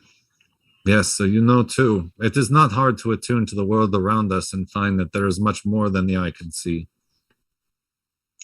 Can you always see more than the eye can see? No. Oftentimes it is like I am going through life very tired from a night not well slept, but with memories of what today holds before they happen. It is not very well controllable, but I feel the more time I spend with you, the better I will be able to control them. I feel like the more I am in line with my fate, the more my powers grow, and sitting in my tent in that hill is not my fate. Well, we are honored to be a part of your fate and to do what we can. You all seem to be growing as well, more powerful than you were before. Certainly more better equipped and more skillful, but the experience seems to have taxed you. It is clear to see, even in the course of a day. Well, most of us are still growing. Some of us I'm not so sure about. Last night was hard on all of us. Yes. I'm gonna show her the map and ask the area that she was talking about near the winery that she also wants to visit. If she could show us where that is. Sure. Let me bring up the map on Foundry. I want to take a look at it together. Yeah, I'm just on the landing page right now. So. Yeah, I'm gonna activate sort of the fog of war map and wait till everybody's on here. This one might be a lot to load. I'm not sure. It's an incredibly big map. I think it's a couple of gigs. Yeah, it's taking a second to Like load up. the image, just the backdrop image was a couple of gigs. Yeah, I'm loaded now, so there's that. Oh, it's cool though. So what I've mapped out basically is I've cleared the fog from the path you've taken and some of the neighboring areas, and other areas that you've been told about. I've sort of cleared some of the fog from because you've been given a lay of the land and you've been told how to get out west. And so I've cleared the road out west to kind of see what that looks like from your different conversations with the Martikovs, especially, and with help me, hon, what's her name? Not Maureen. No, the Raven. What's that? Muriel, thank you. Your conversation with Muriel, she helped you figure out the best way to get over there. And so that's kind of reflected in the clearing of the fog. And I'll be able to kind of clear more of this away as we learn more. So you can see over here, if you see my marker, that's where the winery is that she kind of knows about. And she doesn't have clear directions because she was in the back of the caravan, but Yester Hill was somewhere to the south of it. And up here is Kresk, the city on the side of the mountain. Right here where Van Richten's icon is where the tower is. Okay. So she wants to go somewhere south of the vineyard. Right. And I tell her, I don't know if we'll have time if we don't have a safe place to stay. It's okay, REYLYNN. I know we will have time. Okay. This tower here, is this also an old wizard's tower? And I point to where I know Van Richten is. That is the wizard's tower. Yes, that is the one I'm speaking of. The one on the island. Okay. And I kind of there was some not mistranslation, just not perfect information about how to get to his tower, but this is the tower Van Richten told you about, the one that's cleared out. Okay. So she isn't supposed to go there, but right. Okay. And she kind of you guys get the impression that this is sort of a I'm an adult now moment for Arabelle, and I'm not necessarily listening to people anymore. Right. Okay, and then this area that is sort of directly east of the winery, is that? That's where you know Argynvostholt to be. That's Argynvostholt. Okay. Because that's on you asked direction. You asked the basic information there, I think, of the Martikovs, and you got a little bit of information on Berez earlier, and that's south of Argynvostholt down here. So that's Berez. All right, sweet. I will try to remember all of that. All right. I'm eager to get to the church. I want to do some things before we go to sleep. So if we are done talking, you guys would not mind, we'd get on our way. We have some horses. Do you want to leave them here to pick them up in the morning before we go? Yes. It is not a long walk. I don't think we are in that big of a hurry at this moment. That may change before morning, but the earlier we go to sleep, the earlier we can wake up and start our day. So yes, let's go back to the inn. Arabelle agrees. She thinks you all getting battle ready as soon as possible is the best scenario if you're asking her. So we'll go back to the church and start digging through the bag during the start of our.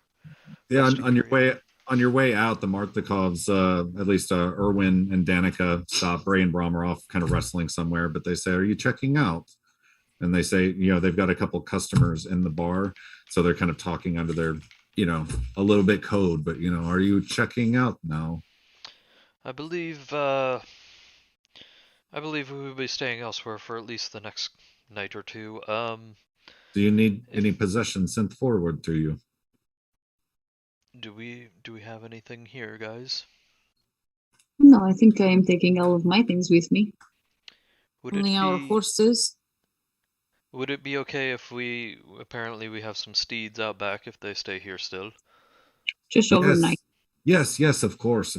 Please Along with Priscilla, I put plenty of hay in the barn for everyone. There are only 3 stalls, but it is more than enough room for 6 horses. They can share for the night. They won't be uncomfortable. Okay, and if we need some space to have some more private conversations in the future, would it be okay for us to use maybe the basement if the rooms are full? I don't think there is a basement. I thought the basement was where all that wine dried up and...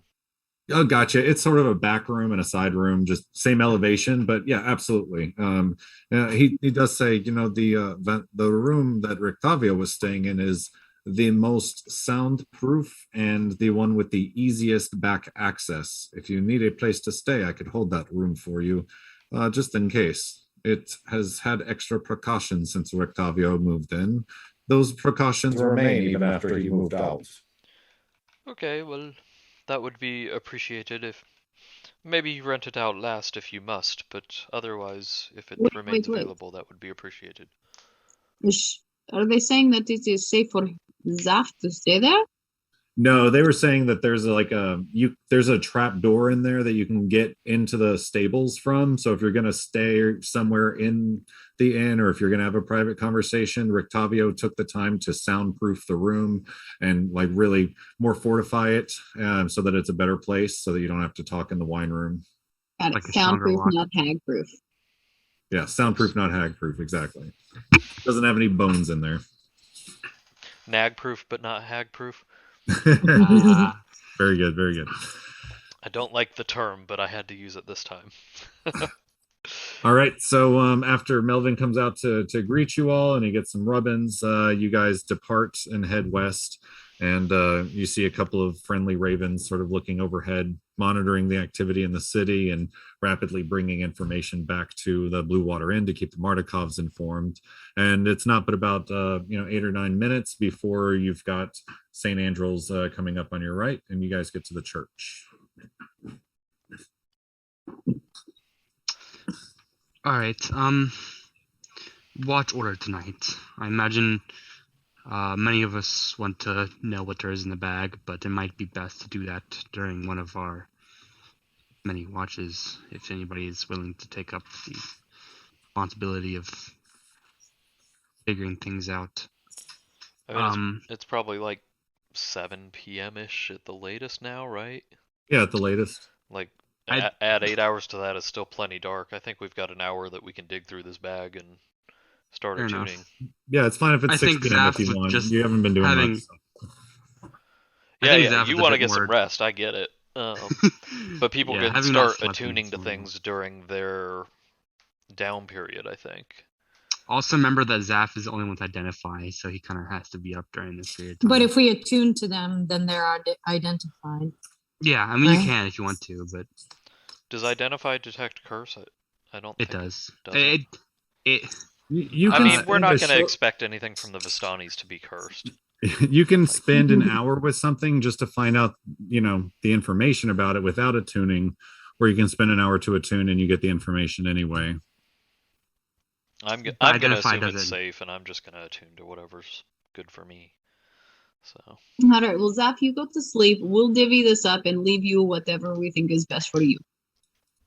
Okay. I'm just saying all right. Identify will at least tell you what it is before you try and attune to it. But... I'm sure Arabelle knows what it is. She kept it set aside for us. She says, sort of. I have seen visions of you all with these items. That's how I knew to put them aside. I don't know exactly what they all do. So you know which item is best assigned to each person, then? Yes, I have seen each of these items on your person or being used in some way in a flash in my memory, and I noticed them when they came through my camp and put them aside. That is good enough for me. ZAPH, for you? Now, it is possible that you had some difficulty you had to overcome due to these items, and I missed that in my memory. I don't know. I just know that you are supposed to be wearing these. All right. So who's first? As you guys kind of dig through the bag, you guys are, I mean, it's a lot of loot. It's probably 50 pounds worth, and you start digging through. REYLYNN seems kind of excited to get some stuff in his hand, and he starts looking through, and one thing sort of calls out to him really quickly. Anyone who sees it's like, yeah, that's probably for REYLYNN. And so you find something called the Reliquary of Holy Memories that seems to call to you. Did you get something shared to you? Yeah, I did, right as my cat tapped on my mouse and highlighted a bunch of text as I was typing, so give me a second to undo that. There you go. Alright, I'm ready again. And then and she says, but that is not it. There was one other thing for you, REYLYNN, and she pulls out this. Called a Seeker's Compass. And she says, this one must be harmless, right? I would hope that they're all harmless, but it does sound interesting. All right. Anybody else reaching in a bag for stuff? Just kind of looking around like, do you want your things now or later? Oh, yes, I want mine. I will grab it. I'm happy to grab. Oh, yes, Alexi. I heard some frustrations about you fighting those vampire. Hopefully these makes it a bit better, although you're already more well equipped now than when I saw you yesterday. And she pulls out a battle axe that's smaller than your, big two-handed thing that you normally use. But it does seem very nicely constructed, and also matches some of the iconography that's on ZAPH's chest armor right now. They seem to have maybe been collected from either the same town or the same person, or sort of come into the camp in the same group of sets, but allocated out from there. And then she pulls out sort of a smaller bundle of very fine red sort of satin, very nice material, and sort of gently hands them to you. And she says, I think you will have a lot of fun with these. And she hands you a pair of gloves with some eagle feathers sticking out the cuffs, and she calls them Eagle Rain. Oh, they're beautiful. I will like these. Thank you. I like your whistle. I noticed it's also an eagle. Oh, I just, thank you for that. All right. Who's going next? ZAPH will go next. All right, ZAPH. She says, yes, ZAPH, one of these things, I'm sure it is a shame to cover it up. I hope you don't get offended by it. But I believe this mask could help unlock some potential for you. And she gives you the mask of the Pact Bearer. And she says, but there was also something here. Yes, something to keep up the morale in camp, something to get us through the long nights and the days where we have no joy. And she shows you, she pulls out a tub of churning and fermentation and hands it to you. Okay.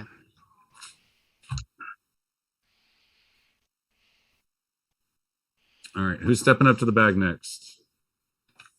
Y'all go. All right, so she says, yes, WAES.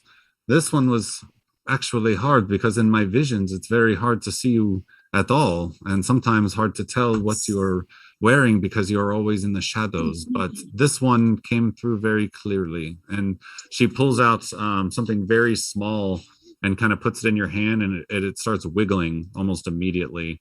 And it's this sort of clockwork bug that kind of crawls up and down your arm and up your sleeve and tries to get up to your neck and sort of nestle around your ear. I'm having flashbacks to a previous D&D game. Oh, yeah? The tomb thing. The worms? Yeah. Flicking the worms at you? Yeah. So that was a clockwork earwig. She says, I actually got this as a gift from Blinsky a long time ago. I was never very fond of it, but I saw you wearing it, and so I was happy to pass it on. This one comes from me. And then she says, but this necklace, this one I got from a traveler who was very sneaky as well. And she pulls out something called the Pendant of Thieves' Sight for you. Ooh. Okay. Are you sending these to us, by the way? What's that? Are you sending these to us? I'm showing them. Do you have the way to like copy? Well, I mean, I'm not giving you any descriptions. I figured there was some way for you to like copy the pictures or something as I was sharing them with you, but I can always share them again. There I've might got be- mine, thanks. Okay. Ooh, okay. I didn't see these before. These are And if really you go to like the journal entries tab, it might be shared with you there to be able to look up again. Yeah, it's under player handbooks, magic item handbook. Well, that's got the old stuff. It doesn't have the new stuff yet. Doesn't have the new stuff No. yet. No. Well, it might be somewhere else. Take a look around or we'll figure it out. For Irina, let's see. She says, yes, this was very easy to identify you having on. It covered your whole head after all. And she pulls out a big sort of floppy red hat and hands it to you. And it's got sort of a dark icon on the front of it. She says, it does seem to match your boots, though. And it's called the Hat of Sanguine Coven. Okay. And after that, she says, oh, why is this? Shoot, I have the wrong picture. 1 second. Holy cannoli. what? Well, this hat might save my life. Did you just look it up? Yeah. But we're not. You're supposed to attuned yet. attune to that shit, yo. Oh, sorry. I thought that's why you were giving me the name. Sorry, no. I'm just giving you kind of like what they look like right now, but I'll give you the descriptions whenever you guys spend an hour with them or attune to them or whatever. Okay. All right, so she immediately puts the hat on and starts focusing on that. And then, but she does hand you another piece of paper, or not piece of paper, another item. It just seems to look exactly like the hat because I copied the same picture twice. So, 1 second. Yes, show players that. A water skin of voices, and she kind of opens it and you can hear sort of a mixture of different accents and languages and things coming from the stopper as it's open until you stopper it back up. Interesting. And she says, that is it. That is all I have seen in my visions so far. I trust that at least once one of these will come in handy for you. It is much appreciated. Yes, thank you. Of course. I do not know how you do what you do, but I am happy that you do it. Thank you very much for these gifts. Of course, honestly, I can say the same about all of you. You have all very strange powers that even I don't understand, but luckily we don't have to understand each other to have each other's backs. My eyes kind of flick over to REYLYNN. Sorry. My eyes roll up. There's a negative energy here. I do not like it. You know, ZAPH, Ways, let's go to bed. Maybe IREENA and REYLYNN can take a first watch together. I'm quite tired myself. I think I'll get some sleep as well. I want to try my mask on. Right. I will take the first watch. Yeah, I'm happy to do my 4 hours and then spend the rest of the time. So all we need is 4 hours covered. All right, I so I'm ready recommend for it. I'll Who's take going second. first? I will take first watch. Okay. I'll take Oh. third watch. And mostly what that means is, well, first attuning to my items and secondly watching ZAPH. Yeah, are we gonna spend an hour before we go to bed doing our items? Because I kind of want It'd be 2 hours. 1 hour per, I think. fair. Well, I imagine some of these items don't require attunement, so I could probably Not necessarily. You just have to spend an hour working on them to figure out what they do. Can I wear 2 hats? Yeah, why not? Okay. I don't have equipment slots. What's How your long is this- other hat? Out of curiosity, did I miss a hat somewhere? I have a Hat hat of of disguise. Oh yeah. Gotcha. How I Yeah. change my clothes. Then I thought it was a mask of disguise, or that one went to Van Yeah, I Richten. can ask a disguise. Oh, maybe it's a mask and I just put it as a hat of disguise I because think it that's the does the case. same thing. If it was what you got from Okay. Van Richten, yeah, it was a mask, but like when you wear it, you don't see a mask on the person. Gotcha.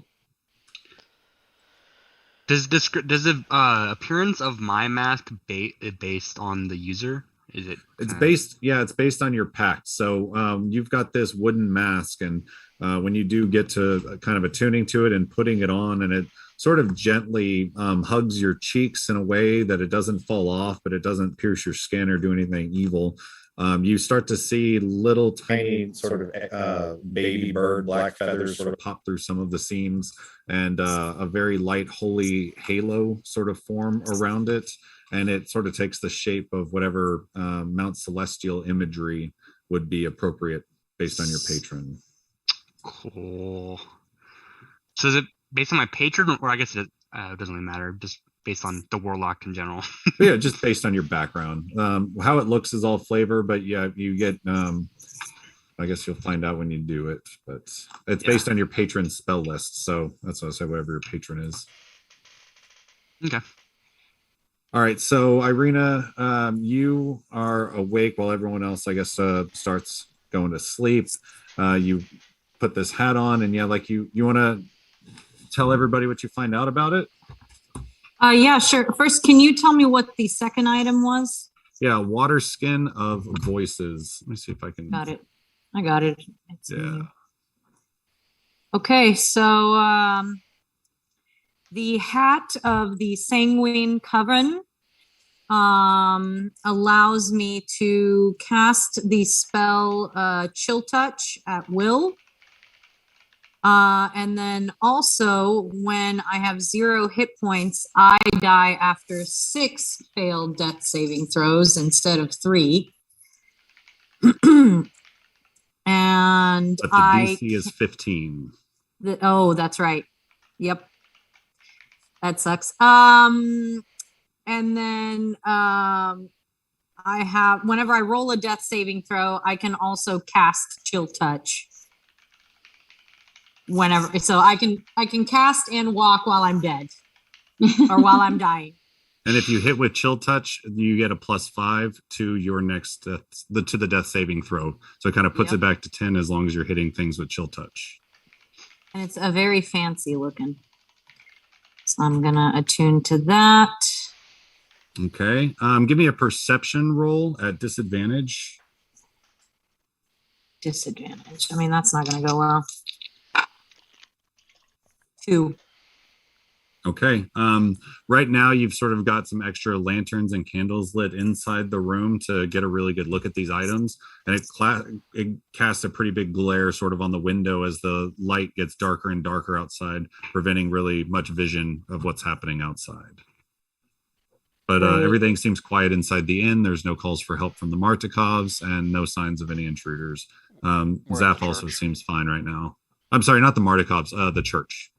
Obviously, you're at the church. Everything seems fine. There's no cries of help from the father or people downstairs. You do occasionally hear the doors open and shut, but everything seems fine. Anything you want to do on your watch for the second hour, or just go to attuning to the water skin? Well, it does not require attunement, but I am gonna like spend an hour with it and understanding what it does. That's what I meant. And then I have to roll the servings, right? Roll the what? Servings. How many servings it has in it? Yes. Yeah. Go ahead and roll. So this water skin is a beverage that when you put it to your lips, if you're focusing on a person, when you speak, it comes out exactly the way that person would say it. Not just the way their voice sounds, but the mannerisms, their speech patterns. Your voice becomes almost indistinguishable from that person's for the next 25 words. And as long as the person doesn't have a really high insight roll, you pretty much get an auto 20 on your deception checks to pass yourself off as someone else. Yep. But that's all I'm going to do during my watch and kind of keep an eye on ZAPH with my crappy perception check. Yeah, he seems well out of it, although his, everybody has that look of complete exhaustion. People didn't take their boots off. People are sleeping at funny angles. You can tell is bad for their neck. Like everyone just went out like a light. No distress noted though. And ZAPH does plan on waking up, even though WAES is going to be up during the second half. He wants to take third or fourth, the last watch, whatever. The last watch. Okay. Well, IREENA, who do you want to wake up at 9 o'clock when your watch is over then? I'm gonna. REYLYNN called second watch. Yeah, I know. I'm gonna go and kind of lean over REYLYNN as he's sleeping and kind of look at him for a little bit and consider things. And then I'm gonna reach my hand out and wake him up. 2 hours already? Yeah, it's time. Get your rest. We'll talk tomorrow, I guess. We have plenty REYLYNN, of time on the road. I tried to save him, but she was doing something to him. I don't know what, but it can't be good, and I feel like I need to tell you anyways. So, she tore his skin off and his arm. They were doing some kind of ritual, a necromantic ritual. Yes, well, I let her know of a stronger power inside of him, and it sounds like maybe she is taking it literally. But she shouldn't even have him at all. And I kind of look off to the side. Do you have something you want to say to me? Well, it doesn't seem as if I'm the one not speaking, does it?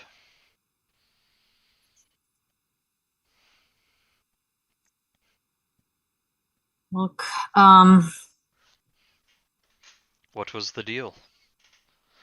My understanding was it was to hand her the city from the Barrow Master. Did not involve Isaac at all. that is the deal I tried to make. No, that is the deal we all made. We all agreed to. Sorry, the smiling is just Adi enjoying this scene. That's not me.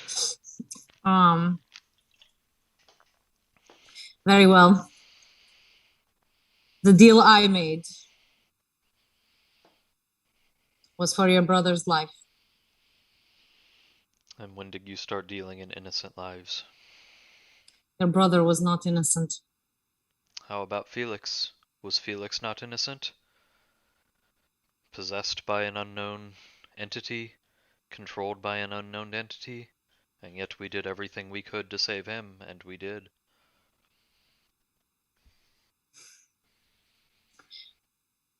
I'm not here to ask for your trust. I know you can't trust me. In fact, you probably shouldn't trust me. I am not very trustworthy at the moment. But in 6 days, I will be dead. ALEXI, he doesn't want to believe it, and the others, they probably don't care, but you know.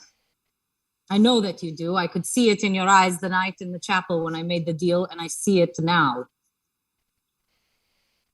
The darkness is closing in around us every day, and you are our last shining light. They, and I point to the rest of the party, should not be following my lead. They should be following yours. You are good, and I am not, and that is the line in the sand. But please, REYLYNN, please don't make me go to my grave without your guidance. I am asking you to forgive me because you are capable of it. Even if I don't deserve it, I know that it is in you to forgive me. Just because I am asking. Just because I need your forgiveness before I die. Well, you are not dying tonight, and I'm sure you understand that I need some time. It is, as you say, possible and likely, but I'm not there yet. That is fair. Now get Sleep some well. rest. I'll be awake. You sleep well. I'm gonna go lay down next to Alexi and kind of curl up against him. I just want to point out how good of actors this party is. That's excellent. Yeah, I stopped taking notes because I wanted to be, fully involved in that. So that was great. No, I didn't take notes. Um, My notes are going to say, IREENA apologizes and begs forgiveness of Ray. yeah, I mean, it's all recorded anyway, Okay, yeah, so at the start of my my rest, I'm gonna sort of check on ZAPH. I'm gonna take a quick minute to walk downstairs, check on Father, and then come upstairs and start attuning to my items. We can't hear you, man. Thanks. You see the father discharging sort of a few people out the door back to their homes whose bleeding has stopped. And it's not like he's running a very big ward right now. There's probably another 6 or 7 minorly wounded people and one person that's probably not going to make it that just wants to be here while their internal bleeding continues to get worse. But he continues to kind of watch, and everything seems to be quieting down a little bit at the church. Okay. So I'll go back upstairs and start with my reliquary of holy memories. Okay, so you spend an hour as you make a check and verify everything is safe. Your party seems to be sleeping well. IREENA's already asleep. Sort of big spooning ALEXI by the time you get back after your downstairs trip. After an hour of holding this scepter in your hands, this rod, you get some memories sort of calling to you from the inside from a powerful martyred saint. And it's hard to tell what the voices or whispers. It doesn't seem like a sentient voice. It's more like whispers and echoes of calls to action from the past coming through this rod. And while attuned to this rod, you can prepare an additional spell for each bone held within the rod. And this bone happens to contain 2 of St. Markovia's bones. So you can now prepare 2 additional spells, and I'll put the card in the chat. So you get the name St. Markovia a little bit just from the whispers and stuff, but there's not anything else to really tell from it. And it's not a sentient voice, just sort of those echoes from the past coming through another vessel. All right. So I can prepare 2 extra spells.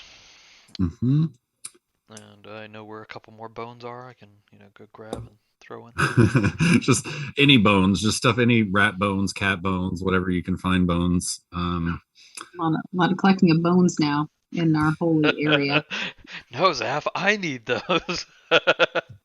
Go ahead and make a perception check for your watch now. All right. Get back to that. 23.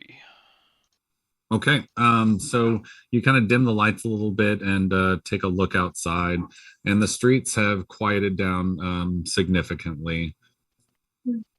From here, you can't see much from what's down there in the town square, but through some gossip from outside the window and downstairs while you're walking around, you hear that the Baron's wife was eventually taken down and killed in the streets. The stories sort of vary on the method of killing and how long it took, but the stories all agree that her body is in front of her house, very lifeless. Okay. And quick question: am I able to cast cantrips, or does that still end my long rest? That ends your long rest. Okay. I was gonna spare the dying on that body you were talking about earlier, but sorry, body. He was really old for even this time. He's like in his late 40s, so there wasn't a lot to save. Yeah. All right. So certainly no guilt there. The father has some healing too, and he did everything he could, and it's just the guy's time. He just wanted to be here. So Don't feel guilty about that. What do you want to do for your second hour of watch? The Seeker's Compass and still keeping an eye on ZAPH. Right. Wanted to say WAES, and I was like, that's not right. Well, I'm keeping a side eye on WAES, but you know. WAES has his blankets pulled all the way up, and you're not quite sure if he's in his bed or not. The compass you pull out and you mess with for the better part of 30 minutes, and you notice that it's got 2 needles on it, one large and one small. And the large always seems to indicate a nice magnetic north, which is helpful here because the previous adventuring gear you guys had was sort of shaky, as if some magnetic influence might have been affecting it. But this seems better attuned to this type of land and very strong, and keeps a nice true magnetic north on it, no matter how much you move it. The smaller one doesn't move so much until you start to think about the objects that Arabelle has delivered to you all. And when you start thinking about the object, that inner needle starts to deflect a little bit towards what you're thinking about. And by the end of the hour, you realize that you can now cast locate object from the compass and activate the smaller needle. And it has a duration of an hour, doesn't require concentration. And it'll cause the smaller needle to indicate the direction of the object located by the spell. I'll put that card in the chat. Is there a number of charges? That's probably on you speak card. its command name. It's Next Dawn, once per day, reused at Next Dawn. Okay. All right, and by the time you finish sort of studying this and being enraptured with all the experiments and how accurate it is, you realize that your 2 hours was actually up about 5 or 10 minutes ago, and it's ready for someone else's watch if you're ready. Okay, so I wake WAES up and ask him to let me sleep in an extra 5 or 10 minutes after everyone else starts getting up to recover from the extra lost time. And then say I believe ALEXI wanted to be on the next watch with you as well. Don't forget to keep an eye on ZAPH, please. And start just crawl into bed and pull the blanket over my head too. Ooh, who's here now? Or who's not here now? All right. With everybody kind of bunking together and kind of crammed in here, some extra cots, you find your way into your small bed. And WAES, you're now awake. ALEXI, did you want to be up during this period? Either way. Okay. Well, you need time to do your items, so. Oh, that's true. I did say I wanted to do third watch. Yeah. Mm-hmm. So is that a yes? You want to wake up and you and WAES are stand and watch now. So you guys get up. What do you want to do? Well, I will use my first hour to look at the pendant, I suppose. Okay. And I'll be keeping an eye on ZAPH, looking around for any intruders or any kind of, Sounds good. So how about you, ALEXI? WAES is staying in the room, focusing on his pendant. I'll start by focusing on one of my things too. Okay. So you both sort of quickly go to your items, groggy and certainly feeling like you haven't necessarily had enough sleep, but WAES surprisingly refreshed. For the short amount of time he was out, he seems to have bounced back like he just had a big cup of coffee. And he starts poring over this Thief's Sight pendant. And do I have the benefits of a long rest? Because I meditate when you finish the 8 hours. Oh, right. You will. Right. I think we already determined, like. Yeah, no, we did that was, already. In oh, that 4 was hours. changed, wasn't that? Yeah, last that night was you did 4 hours. That was errata, wasn't it? Where elves only actually need 4 hours for the long rest. Yeah, so that's fine. Correct. You have your long rest now. I'll just forget that every time. Okay, so you are looking over the pendant, and you do notice some symbols that reference back to training you had when you were coming up in the streets and trying to figure out how to be the best thief, and you were learning thieves' cant from the professionals at the time. Some of these symbols call back to it, but when you put it on, your mental clarity sharpens. You're able to focus better, even on some of that arcane stuff that was in the book. becomes clearer whenever you wear this. And by the end of the hour, you are more easily able to recognize patterns used in written and spoken codes, giving you a +5 bonus to any intelligence check made to understand a written code or spoken cipher, which will allow you, even as a non-spellcaster, to help analyze the Tome of Strahd. And also, while someone else is wearing this, they understand Thieves' Cant. So you sort of understand Thieves' Cant even better when you have it on, but if you were to give it to somebody else, you could then share that language with the person. So let me put that. Do they need to be attuned or just wearing? No, this is not an attuned item. It's just while wearing this pendant, you read and understand Thieves' Cant. Gotcha. And at the same time, what are you messing with right now? Are you looking over your new weapon or the fine gloves you got?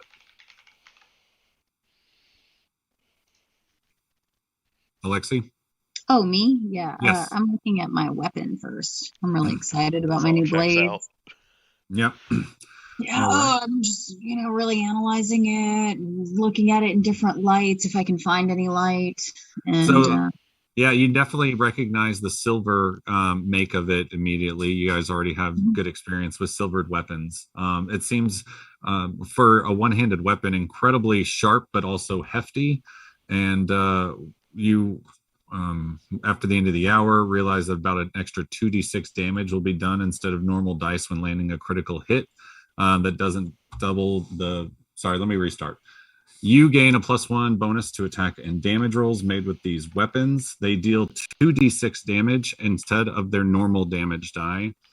And when you roll those 2d6 and they have the same number, you can keep rolling another d6. And every time it matches that number, continue to roll another d6. cool. Holy guacamole. So it's sort of when you pick it up, the feeling inside you of Kusith sort of uncoils a little bit and sort of feels the power of this weapon and what it can do. And you sort of feel yourself chanting a little prayer under your breath for the stars to align to, slay some people with this until you realize it's not quite your own voice doing the praying.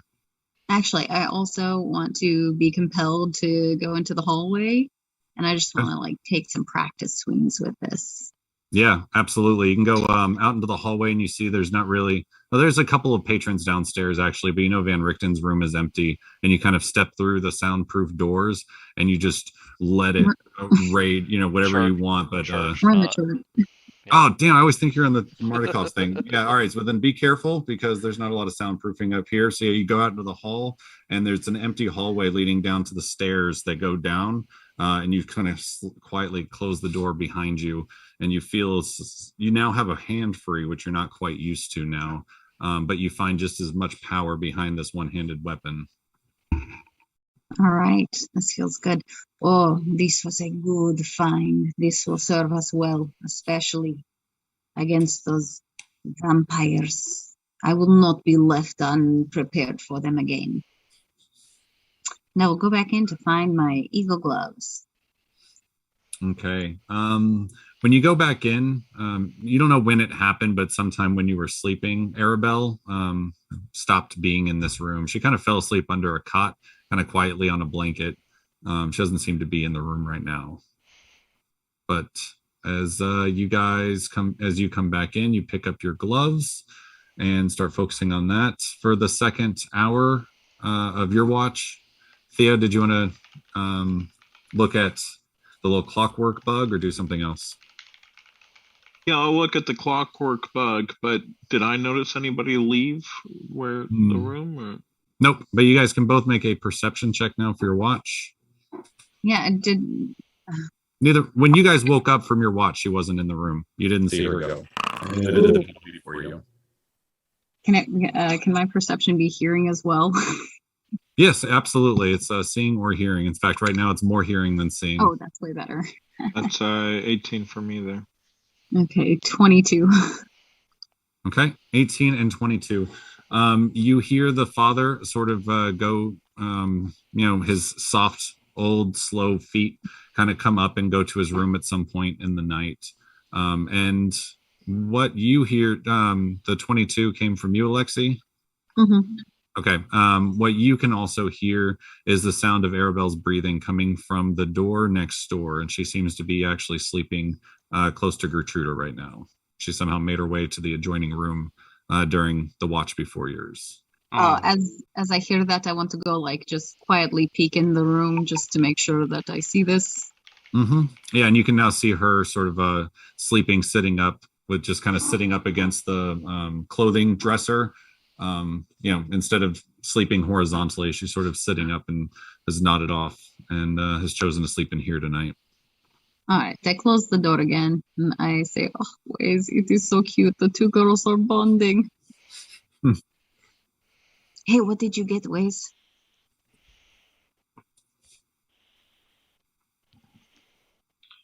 Well, I also got this little clockwork earwig. Do you know what it does yet? No, give me an hour. Oof, okay, look at these gloves I got. Aren't they beautiful? Yep, mighty fancy. I'm going to find out what they do while you do this. All right. So getting back to his studies, after the forced social encounter, he gets his focus back to this very complex clockwork thing that was actually more advanced than what you guys saw down in the basement of Blinsky. But it seems to have almost a life of its own, and over the hour you sort of bond with it and pet it and play with it a little bit, and when it gets real comfortable, it sort of curls up around your ear and settles itself behind your sort of fold of your ear. And when it does, you gain advantage on perception checks that rely on sound. You can tap the earwig twice to record a minute of sound and tap it twice again to stop the recording. And you can tap it once to replay the recording in your ear. So it becomes like a recordable device for you.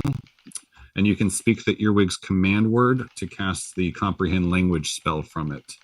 And it ends early if you remove the earwig, and it regains that use at dawn. BRB.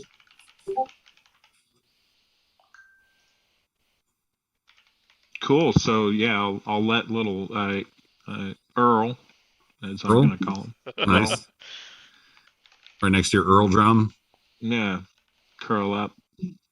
Okay.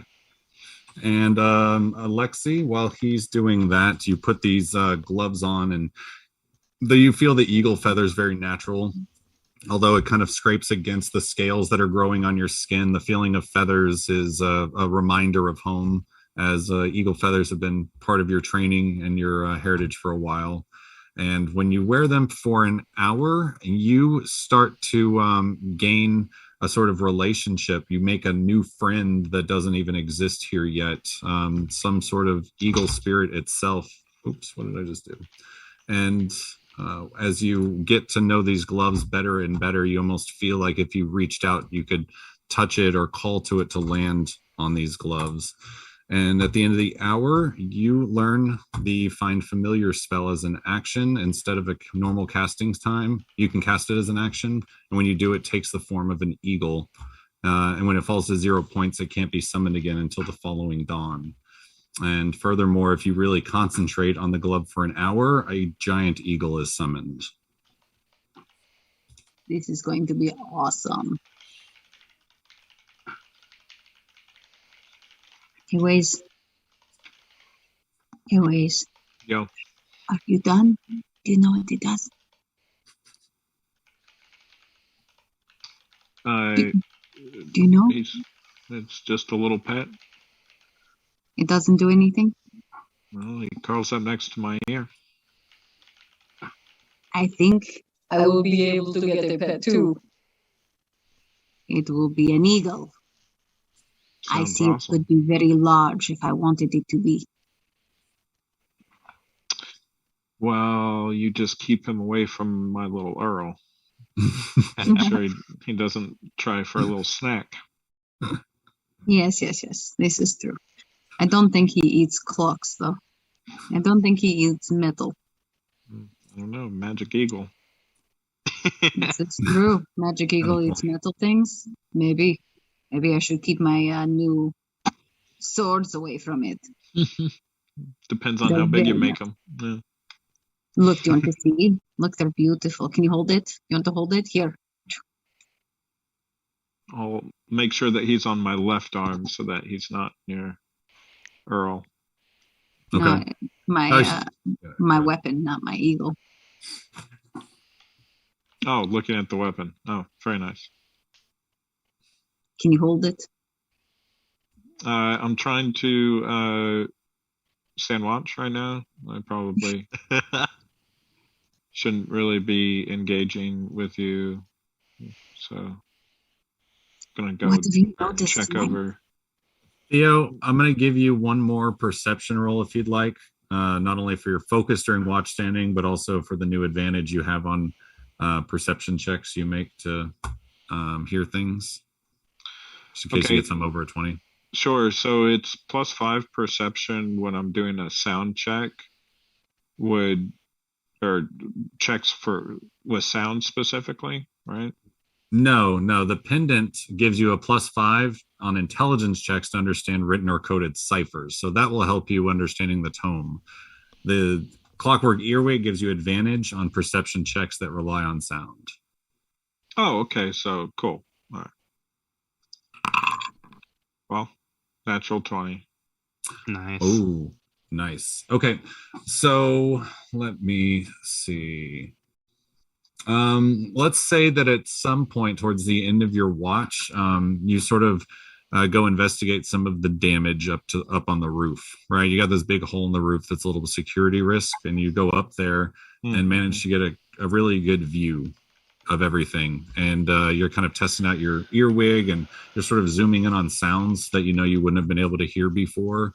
But while you're really focused, you hear sort of a magical static energy from very far away, sort of a zip, and you look over, your eyes dart down south, sort of southeast direction, and from down there you see an incredibly bright flash of purple flash from the burgomaster's mansion attic and then go out. Looks like Fucking Victor's at something. Okay. And that's all you notice up there. Yeah. Well, nothing to wake anybody up on, but something to be concerned about. Okay. So that brings us to about 1 o'clock in the morning. WAES, you've had your long rest. ALEXI, you're coming up to some yawns and wanting to probably go finish the rest of your 6 hours. Is there anything you guys want to do before the end of your watch?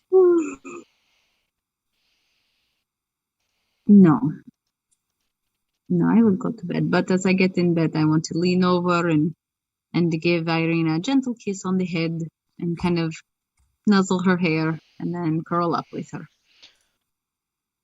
Right. You get poked by a horn. Well, as ALEXI goes to sleep, does anybody else get up to finish up? Well, I know ZAPH wanted to get up, but I think he wanted to get his sleep in first, right? Yeah, he's got 6 hours at this point. Okay, ZAPH, so you there?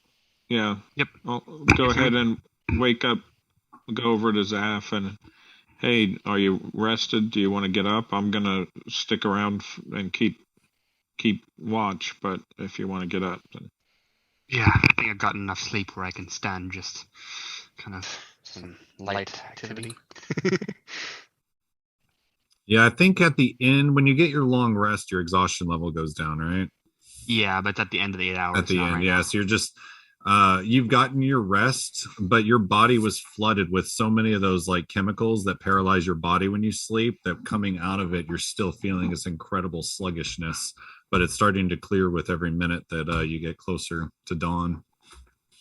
But I will wake up and let WAES know. I'm not going to be of much help watching. I hope you know that. I'm still very exhausted. My eyes are still very cloudy. I plan mostly just to attune to my items, if that's okay with you. Go for it. I'll let you know if I see anything. Just so you know, I think I've seen Victor at the Burgomaster's house doing something, but nothing to be of concern of right now, I guess. I'm sure he has his own plans. I've curious to see how they come to fruition, but not my concerns right now, as you said. Yeah. All right, but I'm first gonna tune to the mask. All right. WAES, what are you going to be doing for, the time Roving watch. Roving watch. Okay. Go ahead and make a perception check with advantage for the entire watch time while ZAPH sits on his bed, pulls out this mask and sort of puts it on his face, and you start seeing the wood slowly adapt and change as he starts to get to know this item. ZAPH, for you, when you put this mask on, you can see through it just like normal, but for a while, for the hour while you're sort of attuning to it, it's almost like a lens comes down, and instead of the room, you start seeing visions of home, visions of Mount Celestia, visions of the last few days before you left, and how the council treated you and those you looked up to. Tell us what, for the hour that you're basically reliving those memories, what does it look like? What are you seeing? I see many people of my same age in groups and gatherings, eating on divine fruits and drink, chatting about whatever experiences seem significant to someone who spends their entire life doing nothing, pretty much.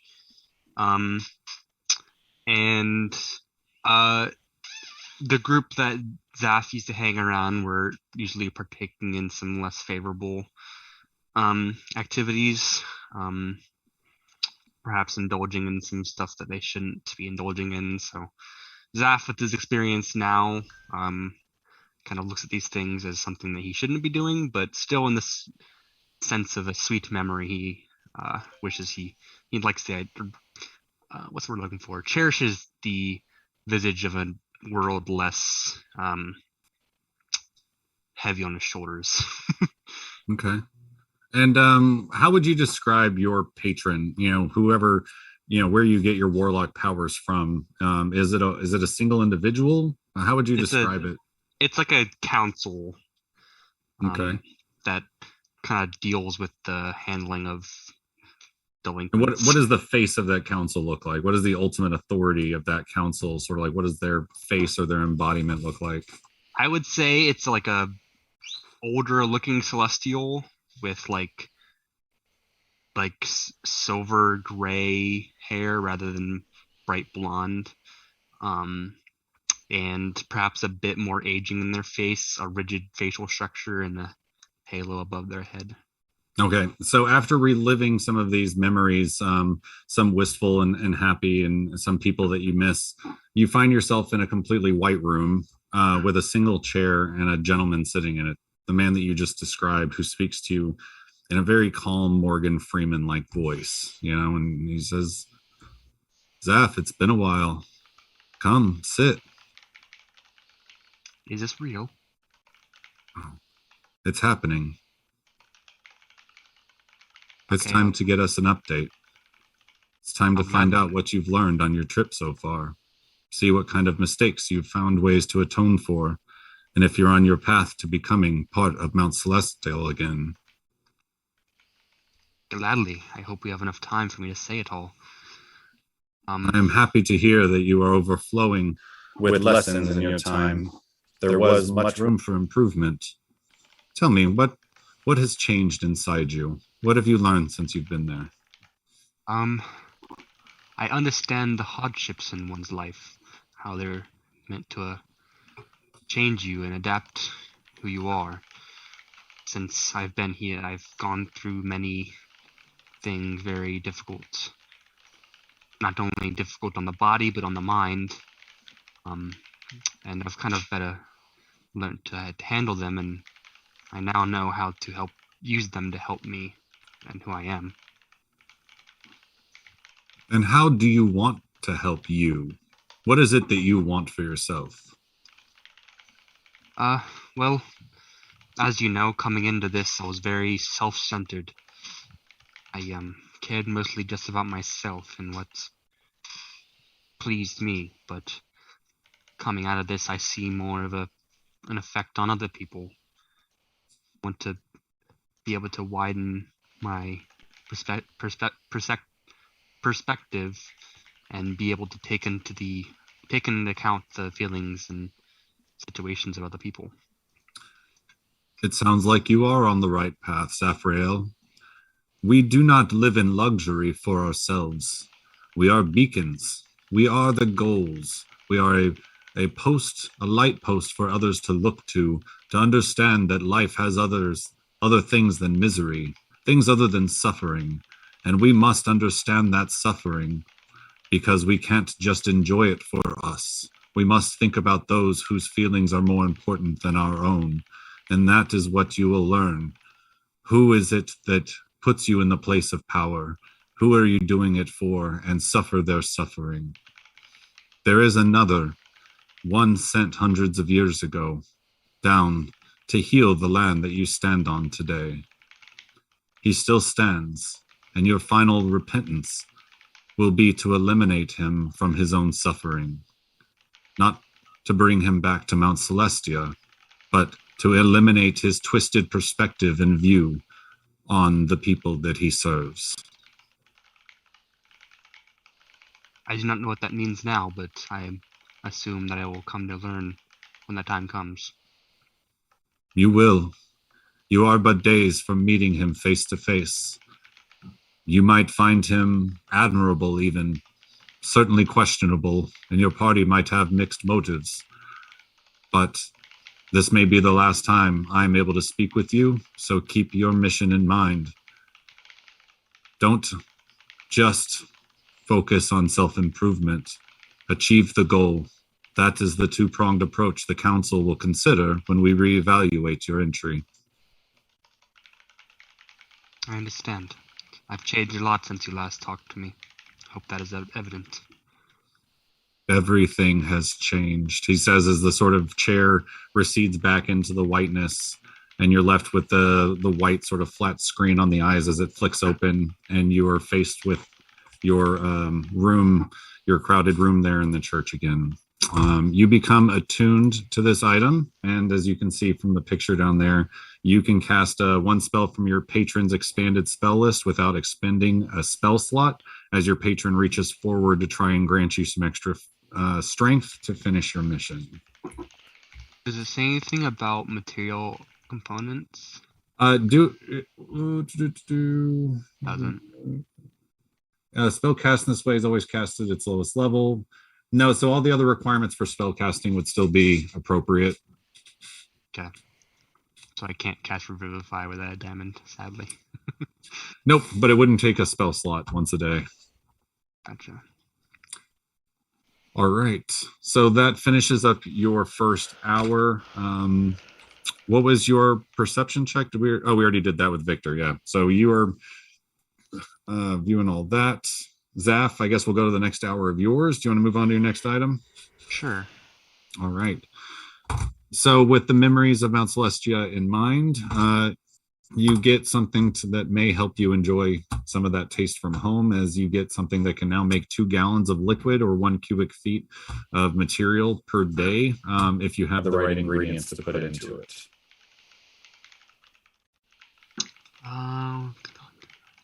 So with fruits, you can make wine. With apples, hard cider. Right? With milk, you can make different foods and stuff. But it's a like a quick, rapid fermentation chamber.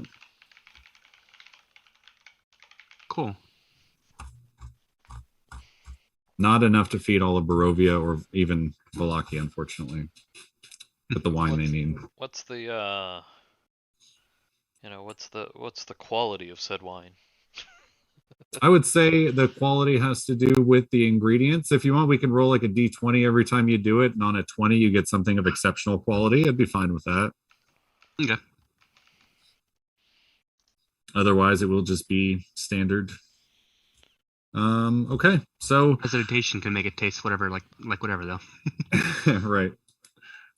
So that brings us to about 3 in the morning, and everybody except for Ray, you understand that you get a long rest and you feel much better than you have in a couple of days. Ray seems to be hitting the snooze button a couple of times, but No nightmare hauntings or crazy visions for anybody other than described. You wake up before the sun has started to bring any sort of glow to the city. The streets are still eerily black dark. You hear occasionally sounds of shouting from the distance as one or two rioters or looters continue to push through the streets, doing whatever they're doing. And the day is yours as you start moving around. You see Arabelle come out of the side room and say, "She's still sleeping too."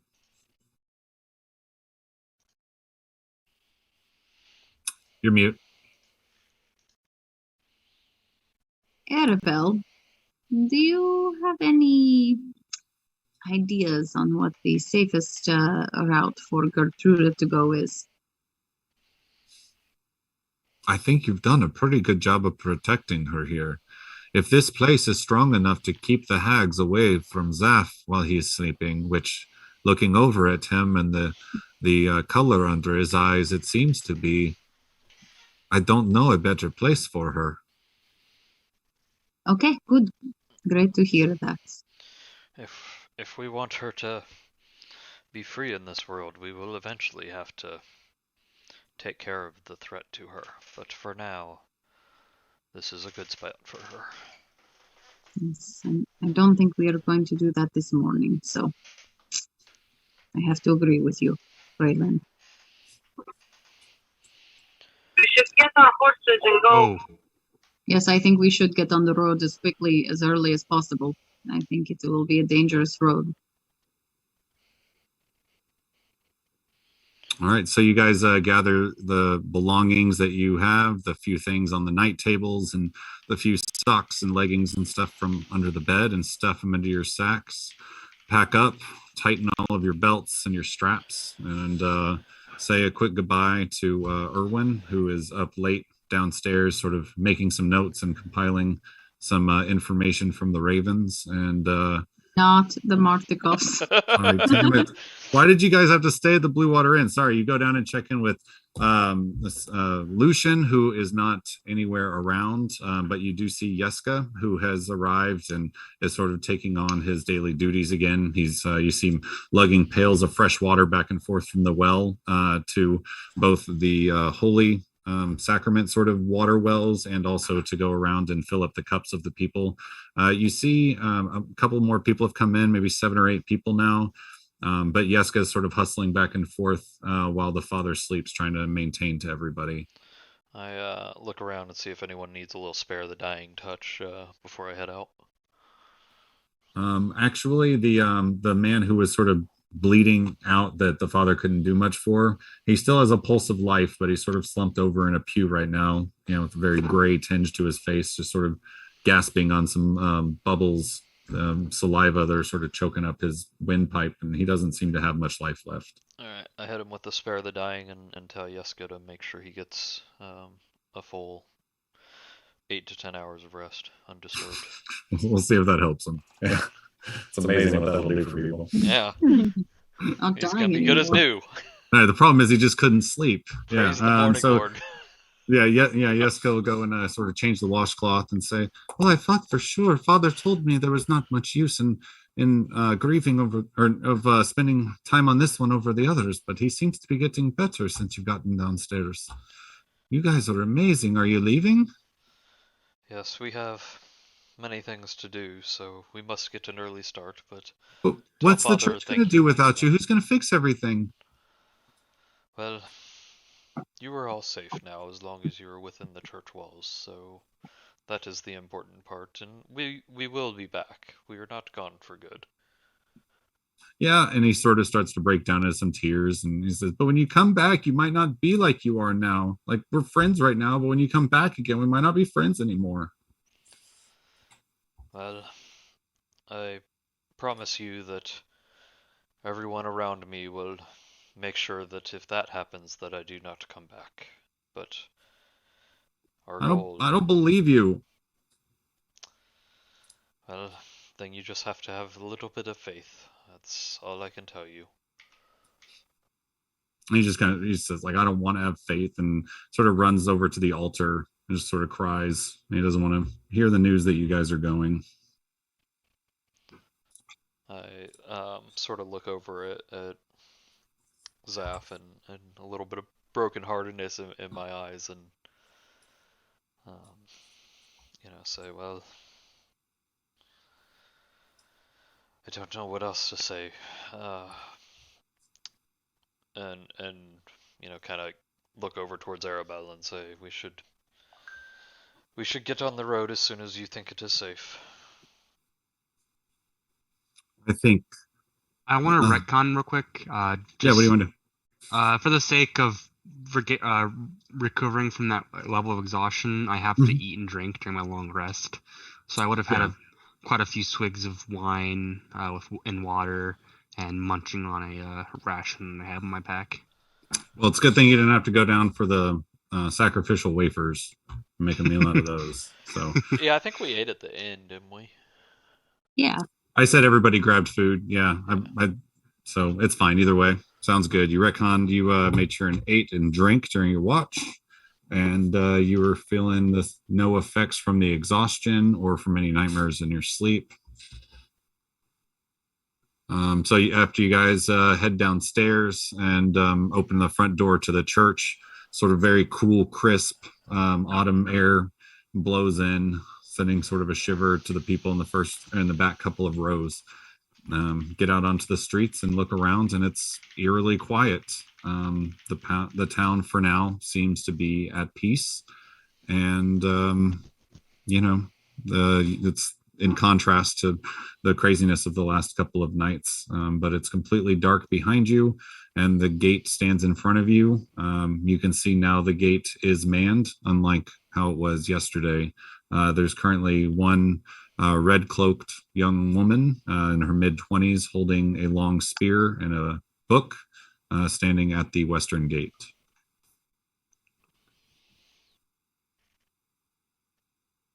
I look towards ZAPH.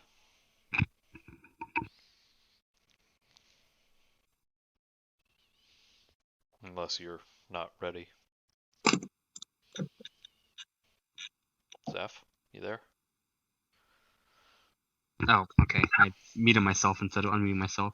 And we'll say you guys have went and collected the horses from the stables. I know those were actually at the Martikov, so you go and get your steeds, your horses, Priscilla and Melvin, and like I said, going back to the western side of town, you see that the gate is now manned. It's no longer an unsecured gate. All right.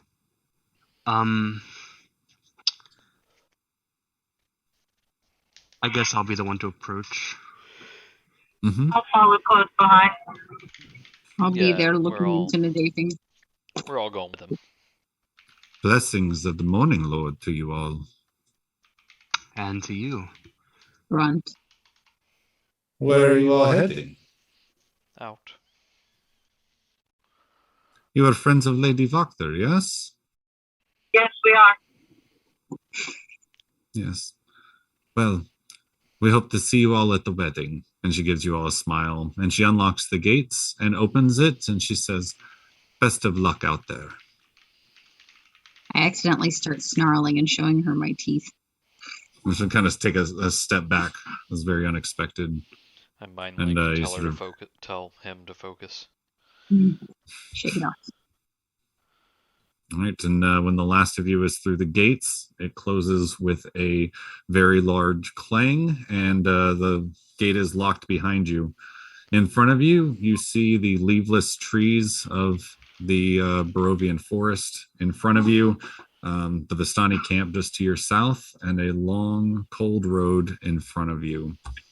We are going to end it there tonight. I had a cool song to play, but I don't have control over the thing anymore, but that's all right.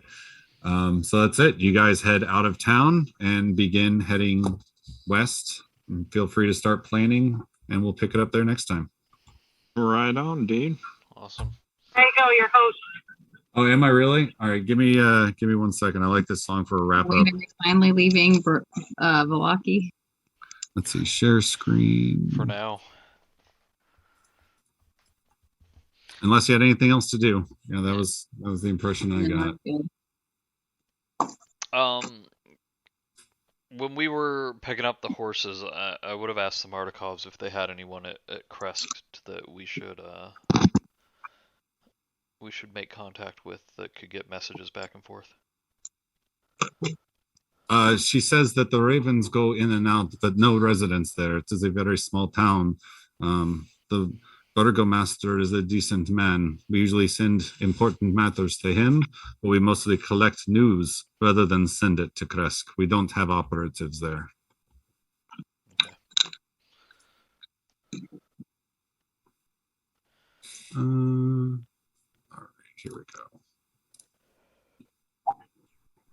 This is the song that spoke to me as